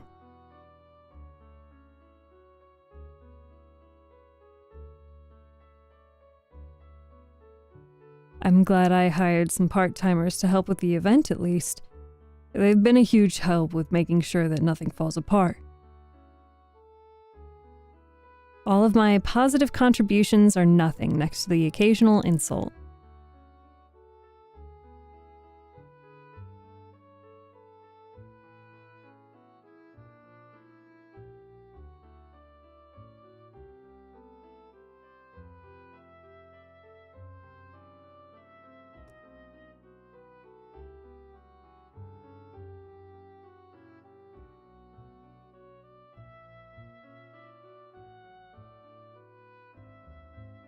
Okay.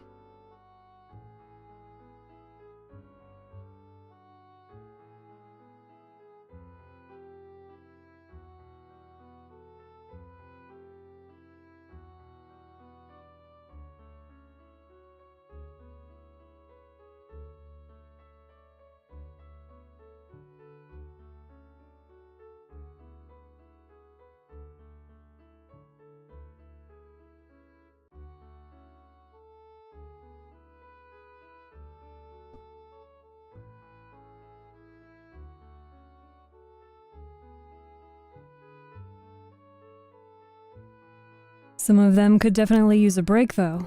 I didn't mean to have them on their feet the entire time, but that's kind of how things turned out. He falls silent, looking pensive, and appears to shake himself out of his reverie. But you don't need to worry about that. By some miracle, we're now box-free. You do a little fist pump in celebration. Andrew grins. And I've got time now to show you around if you're interested. But if you're just here to stop by, I'm still very grateful for the support.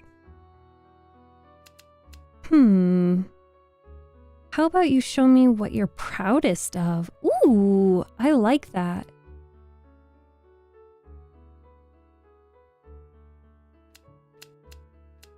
Actually, I mainly came to see you.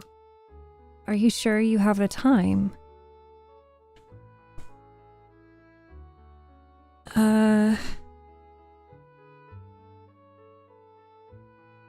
How about you show me what you're proudest of? I feel like this is a really good way to, like, learn more about somebody.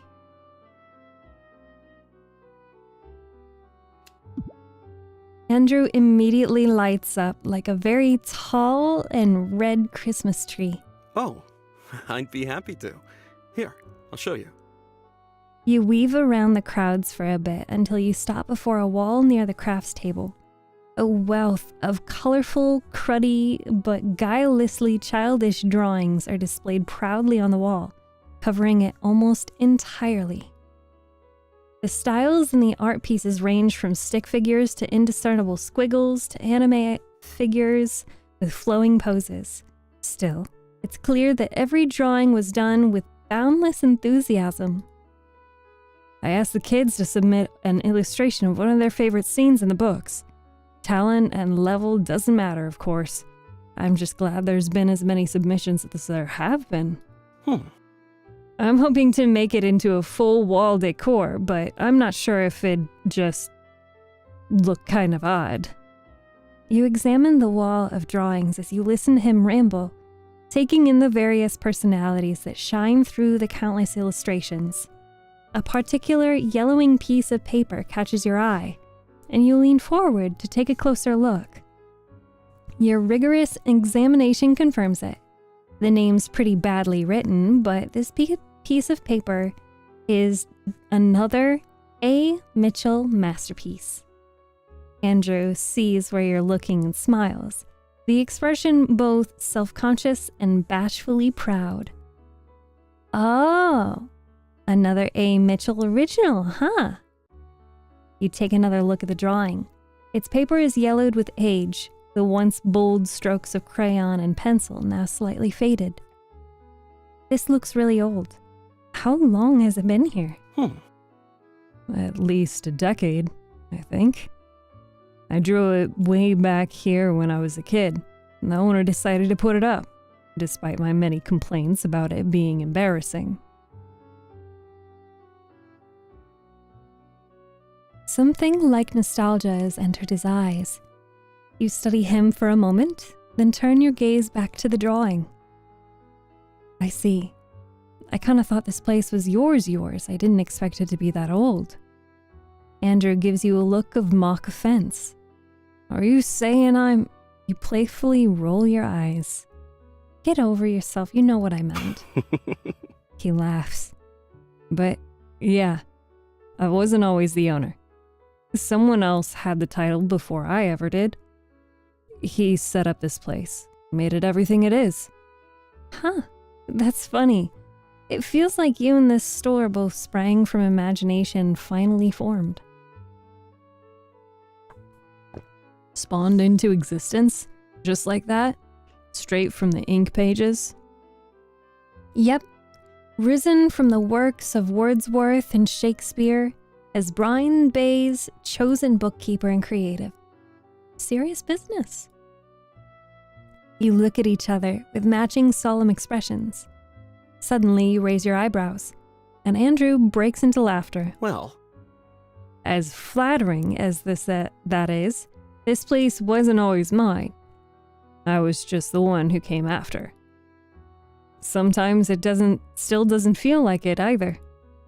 You tilt your head in response, but Andrew doesn't elaborate. He seems to think that he said too much. A hub of activity surrounds you as people mill around engaging with the store's various activities, and you find yourself soaking in the energy of the event. People taking pictures, write notes on offered stationaries, and peruse through the different displays. Andrew looks like the kind of guy who would cry if you hadn't texted the next morning. The next morning? What do you mean? What do you mean the next morning?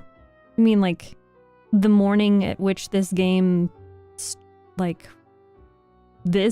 in-game morning? What morning are you talking about? The morning after? I don't think he would cry.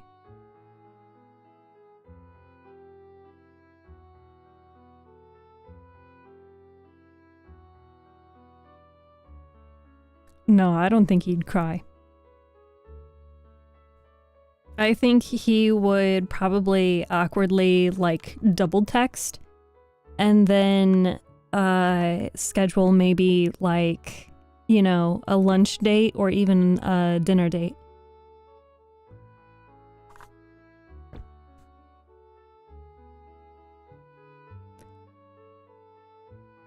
You look at Andrew and you can't help noticing the look of pride on his face.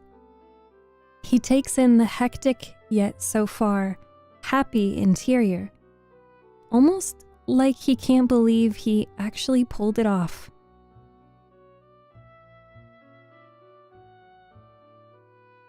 Despite the worries he had voiced earlier, he looks quite at ease, both in your company and in the eye of the event.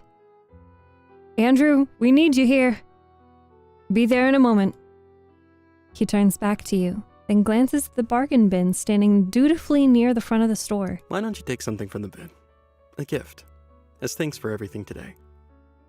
Oh, thanks. Who am I to say no to free stuff? Upon rummaging through the bin's contents, you come to a decision. A book, a DVD, a cassette tape, a book. You recognize the book, and it seems that Andrew does too. His eyes light up with interest as he slips it into a bag, tucking in a cute little bookmark along with it, and handing it to you. Ah, I've read this before. You should come by again sometime. Tell me what you think of it. The cross earring is a red flag. Harukin. Harukin, did you notice that his hair is red? That his shirt is red? This man is literally a walking red flag. And suddenly, I'm colorblind. Does it count as scheduling if you ghost his texts? I would not ghost this man's texts. I would absolutely not, no. If anything, like, morning after, he could just, ask me with words to my face, to go for a lunch date, because I wouldn't be going home after. Sure, sounds fun. You heft the bounty of spoils in your hands and wave at Andrew in farewell as best as you can. Andrew's eyes curve into a smile. If you like the experience, be sure to leave a 5-star review for Bookhook Online. You roll your eyes and laugh. So that's your game? Woo your customers with personalized tours and freebies to get a 5-star review? What a profiteer! hey now. That's just called good service.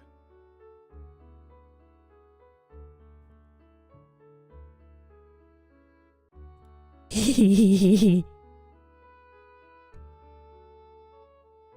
it now?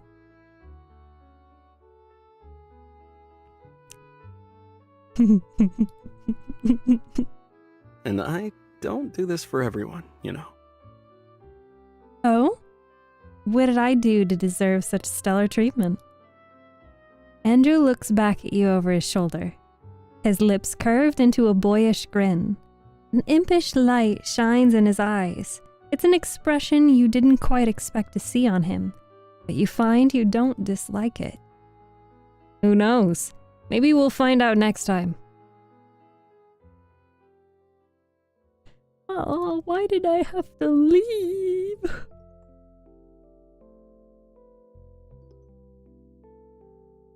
Where should I go now? Suburbs to meet Surfer. Park to meet Chris. Or diner to meet Kevin. Suburbs. Do I know who the Surfer is? I don't think I know who the Surfer is yet. I also don't feel like I've had... If you are, like, coming to an area for the first time, why would you go out to the suburbs? I would actually probably go to the diner and get some food. Yeah, I haven't eaten yet, and it's evening. Stepping into the diner this evening feels a bit like entering the Twilight Zone. Gone are the spirited chatter from the locals and the server's bustling footsteps. All that greets you instead is a low moan and an apologetic smile from a single waitress who sparks something familiar in the back of your mind. Someone you saw around town yesterday, maybe? Hey, love, she greets as she waves you in with a pitcher of cola. She's idling next to a booth, one hand doling out consolatory pats on a slumped back as the other refills a chilled glass. Looks like the only other customer in the diner is the one making that miserable sound. He sounds like he's really going through it. Should I leave? As if sensing your hesitation, the waitress pipes up with a smile. Don't mind us, dear. Just grab a seat. I promise I'll be right with you. Then, with an insistent shake to the customer's shoulder, a mild urgency seeps into her whispers. I will ask what we are doing in an unknown area. We don't have any home or something like that. Yeah. Come on, Kevin. Quit moping around. I got a customer waiting. Kevin? Struck by the familiarity of the name, you lean forward for a glimpse of the Kevin you knew, and sure enough, there's that tuft of green hair of his. But Sierra, my stomach, it's caving in. He bleats pathetically, one cheek squished against the tabletop and body rocking with quiet sobs. I can see it. My end. My famished finish for the infamous performer. You're so dramatic. Also, how many times do I have to tell you to stop putting your face on the table? I know it's clean, but it cannot be good for your skin. Dissatisfied either by the tangent or her decision to dismiss him, Kevin's groans grow louder and he alternates rolling each cheek across the surface. I'm wasting away. No, you're not. My stomach's eating itself. No, it isn't. Sierra.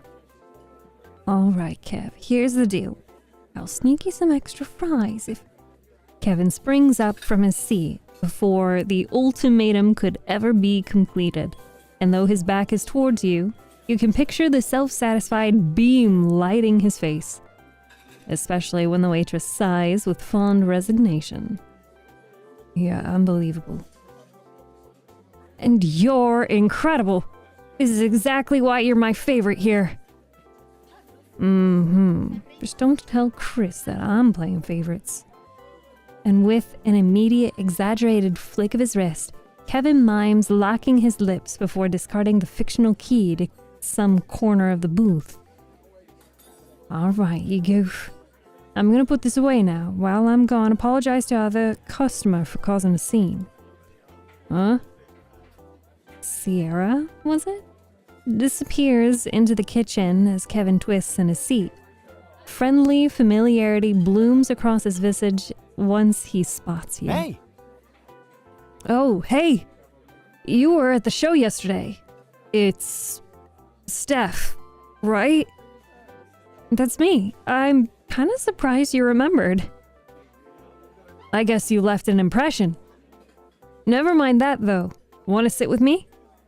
He pats at the cushions, his smile boyish and warmer with the invitation. You sure? I wouldn't have asked if I wasn't. Besides, I could use the company. Kev, you better not be scaring away my customer. The server from before re-emerges through the kitchen doors, her tone cordial and lilting, but a warning nevertheless. When have I... Wait, is that mine? With a neat tink, she places a double-layered burger within a ring of battered fries, fresh out of the fryer and still shiny with grease, in front of a salivating Kevin. That was fast! Well, you do always come in around this time. Plus, you're surprisingly consistent with your order. She chirps, scattering a handful of dip and squeeze packets across the table, hot sauce and honey mustard thrown like breadcrumbs for ravenous pigeons. Did I mention you're my... Oh, save it and dig in already. Fine. Steph, come on. He beckons and the server glances at you, a polite charm on her face sharpening for a tease. Made a new friend already, Kev. Can't say I'm shocked. You know me. I just love collecting them. She muffles her laugh with a press of her palm. The waitress then extends her hand gracefully in your direction. It's nice to meet you. My name's Sierra. I'll be your waitress this evening, but I can also be a friendly face if you need one. You shake the hand of yet another hospitable Brine Bay local. Well, will you be sitting with him? You nod after thinking it over and slide into the free seat across Kevin. With the menu finally in hand, you rattle off an order. Sierra diligently commits to her notepad in sparkly ink and explains that since you're not a regular like Kevin, not yet at least, she winks, it'll be a bit of a wait. So when she retreats into the kitchen once more, you sink into the cozy cushions, watching your tablemate as he wrestles with a condiment packet. This stupid fucking thing. Kevin's burger is already a third of the way demolished, tomato and pickle entrails displaced on a napkin. Not a fan of veggies, it seems, but he's at least eating the lettuce, even if pieces of it made its way to unexpected places. How did you get lettuce in your hair? Kevin pauses long enough to peer up at his fringe. Wait, seriously? You can see that in my hair? Chuckling, he paws at his short locks with the back of his hands, fingers up and away in an effort to keep his hair clean. Hey Josh, thanks for joining. Since you're not a regular, it'll be a bit of a wait. They intentionally take longer for new customers? No. They anticipated his meal because he comes in roughly around the same time, so they have it ready. I worked many years in food service, so I know all too well that the moment that you see somebody, you know their order or roughly what they're gonna order, and so you can start preparing it. There have been many people over the years that I just see them walk into the store, walk into the restaurant, and I'm like, okay, prepare their usual. And sometimes I'll even have it ready by the time they pay.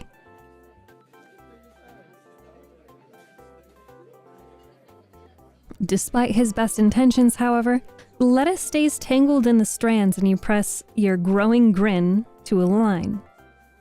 You're kidding. Help! Stop laughing, Steph. Help me get it off. Kevin pouts. He half rises from his seat, head tilted in your direction, and you pluck off the offending leaf for him. Appreciate it. Now if only I could...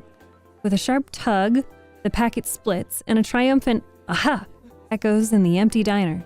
There's a giddy bounce to his shoulder as he squeezes the hard-earned honey mustard on a corner of his plate. With an unsealed condiments at his disposal, Kevin mixes the hot sauce and honey mustard together and swabs 1 fry, 2 fry, and then 3 in a blend. Hola, Angel. He then chomps, a bite of burger immediately following after the coated pommes frites, before washing it all down with a glug of cola. Rinse and repeat, in the most literal way, Kevin nearly consumes his entire meal in record time. You can take your time, unless you got something after. He swallows thickly while nodding. There's this dinner party thing I'm supposed to be at. Are you sure you should be eating before that? If I don't want to starve later, yeah. All they're gonna serve there is that hot cuisine bullshit. The kind of meals where there's literally a shrimp on a slice of celery. No way in hell is that gonna fill me up. But enough about that. What about you? What are you doing in Brine Bay? It's my summer break. I was just passing by, but my car decided to break down. Kevin's face screws into a sympathetic frown as he hisses a solemn yeesh. You're quick to dismiss him, though. You don't need, nor particularly want, to regale that unfortunate incident for the nth time. Does that mean you met Kai? Yeah. You know him? Yep. Kai's my best bud and the best mechanic around. If he's got your car, it's in good hands. Trust. I don't doubt you, but Kai hasn't been as optimistic. He's not even sure when he'll get the parts to fix it. Then might as well enjoy your stay. I'm sure Brine Bay can entertain you while you wait. Can he leave us alone? We walked in here and we chose to sit down in front of him. So, unfortunately, we're stuck.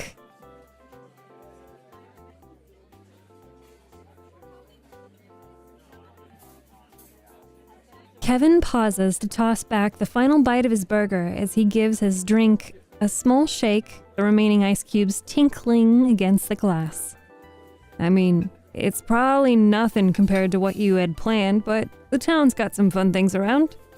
I can show you if you don't mind waiting for me between rehearsals. Is that a promise?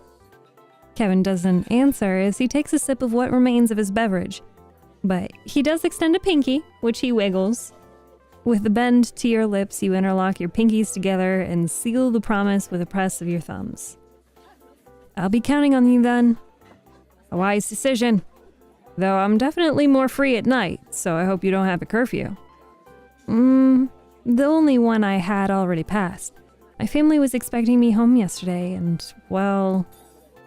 You bat at the air flippantly, and Kevin tilts his head. Your family? Not friends? Yeah, I really miss them. Yeah, they're not as fun as my friends, but they're all right. Ugh, I wish, but nope, I'm stuck with my family. No, we were going to our family. Like, we were visiting home for a reason. Haruken is in prime fishy spot.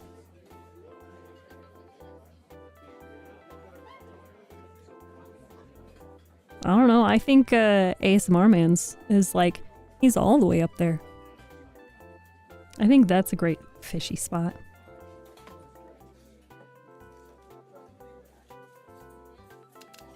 Yeah, I really miss them.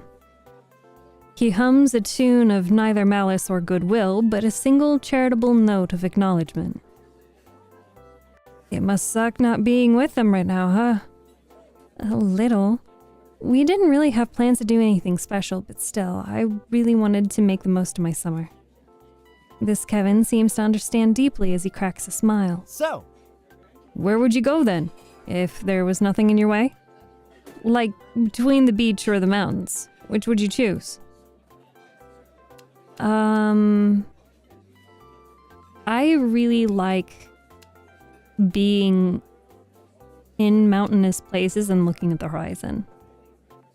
But the beach is nice too.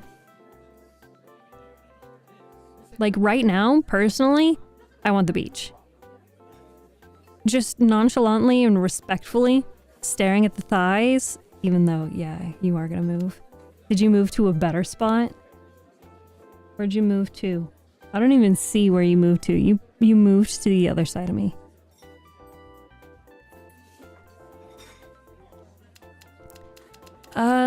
So personally, right now, respectfully staring everywhere but the eyes. But, oh, the beach for sure. Bet you were real happy to be stranded here then. You have no idea. I'm glad for the silver lining. Kevin snickers in between nibbles of his fries and you nudge him with a tap to his leg. What about you? Beach or mountain? Mountains for sure. Any reason why? Simple. I get plenty of beach already. Order ups for Steph. Sierra makes yet another entrance, this time with your meal in hand. She clears the table to make room for it and an extra plate of fries that must be for Kevin before dumping a second small hill of sauce packets. Her exit's swift, though not without a pointed reminder that this is the last time she's sneaking favors, and Kevin whispers to you behind a hand as she retreats. She always says that, but I know she'll have a slice of pie for me next time. Anyway, where were we? You chew through a mouthful of your dinner as Kevin nudges his ransomed fries toward the middle of the table. You were saying you hated the beach. I didn't say that. You were explaining why you hated the beach? He meets your impish grin with one of his own. Unlike before, tearing into the packets is a much easier ordeal, and it's not long until he's refilled his unique saucy blend. I don't hate it. I'm just used to it. Like, if you could see something every day for the majority of your life, then anything new is bound to be more interesting, right? Yeah, I agree. What's that one phrase? Grass is always greener on the other side? I mean, there's a moral there about envy or whatever, but at the end of the day, we're still looking over the fence, right? Exactly. Kevin dips a chosen fry into his sauce before passionately extending it towards you. Giggling, you do the same with another from his serving, and meet him halfway in a toast. You get me, Steph. We're like on the same wavelength. Almost. I still haven't pegged why you don't run off to some random chalet every day. Or already. Kevin's smile smears into a smug smirk while you nip at your fry, your tongue tingling from the sweet and spicy tones. I'm the theater's brightest and kindest star. I can't just leave. They won't be able to function without me. Oh, but of course. You relent with an exaggerated roll of your eyes. I take it you're the leading actor? Yep. This time, yep, but not always. It depends on the show and what the director's looking for. I do try out for all the lead roles, but sometimes I just don't fit the vision. It's cool though, because that's what makes auditioning fun. Like, I remember this one time, Kevin's attention dips to where his phone rattles with an incoming call. He clicks his tongue, all irritation and disappointment, before swiftly silencing the ringtone with a pinch of the power button. And that's my cue. You want the rest? Kevin points at his leftover fries as he stands. He's already cleared his half of the table, and you finally work out a response. Oh, sure. Cool. Hey, Sierra, I'm leaving. Distantly, you hear the double doors of the kitchen, and humor-laced words being exchanged and the rustle of plastic as Kevin rifles through the complimentary mints from the bowl on the counter. But you can't focus on any of it as you think back to the caller ID you accidentally saw on Kevin's phone. The 3 simple letters that made out a lowercase hag. Who did he save under that? Before you can ponder further, however, Sierra's tapping at your shoulder and passing along a receipt. Sorry to bother you. I just wanted to let you know that your meal's been paid for. Huh? A clear knock on the window gathers your attention, and you turn in time to see Kevin exhaling against the glass. Within the condensation, he writes, "You're welcome, heart." And then he's gone with a cheery wave. The door closes behind you with a soft click.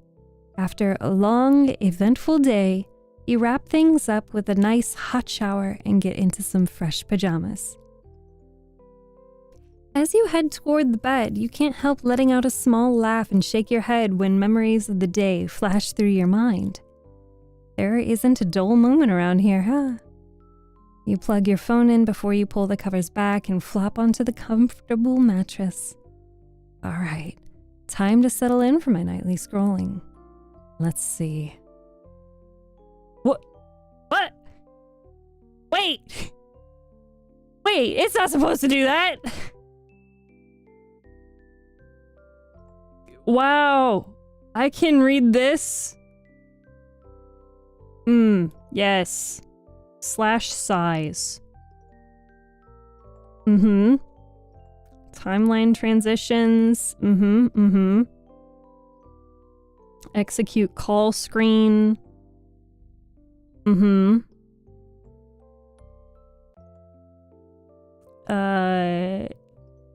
Yep, display. Got that. Wow. Render. Ooh. That would help.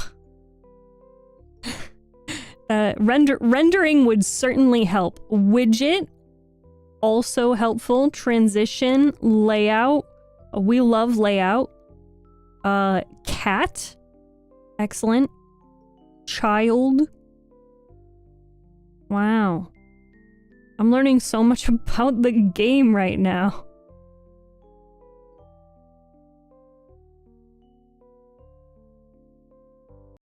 Oh, shit!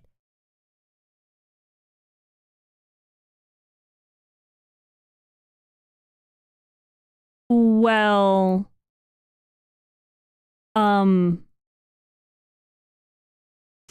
I clicked the button that said quit.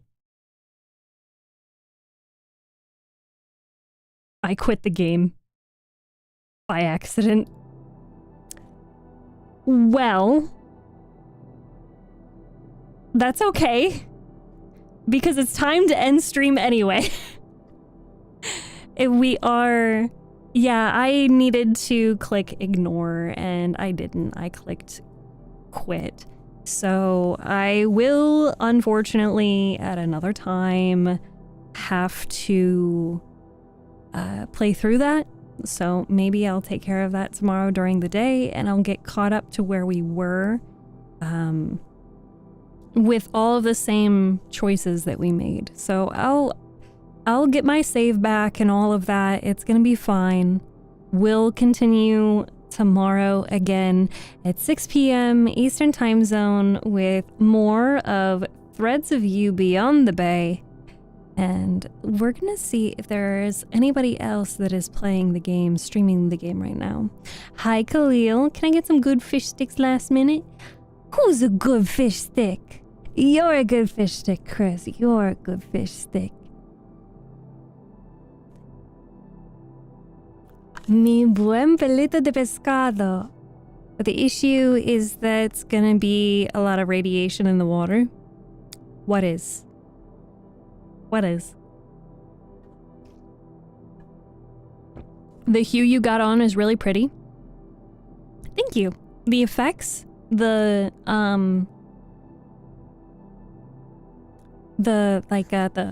light up effects. When you turn the light off, I glow. Yo soy? Yo soy? Sí. Sí. Tu pelito de pescado.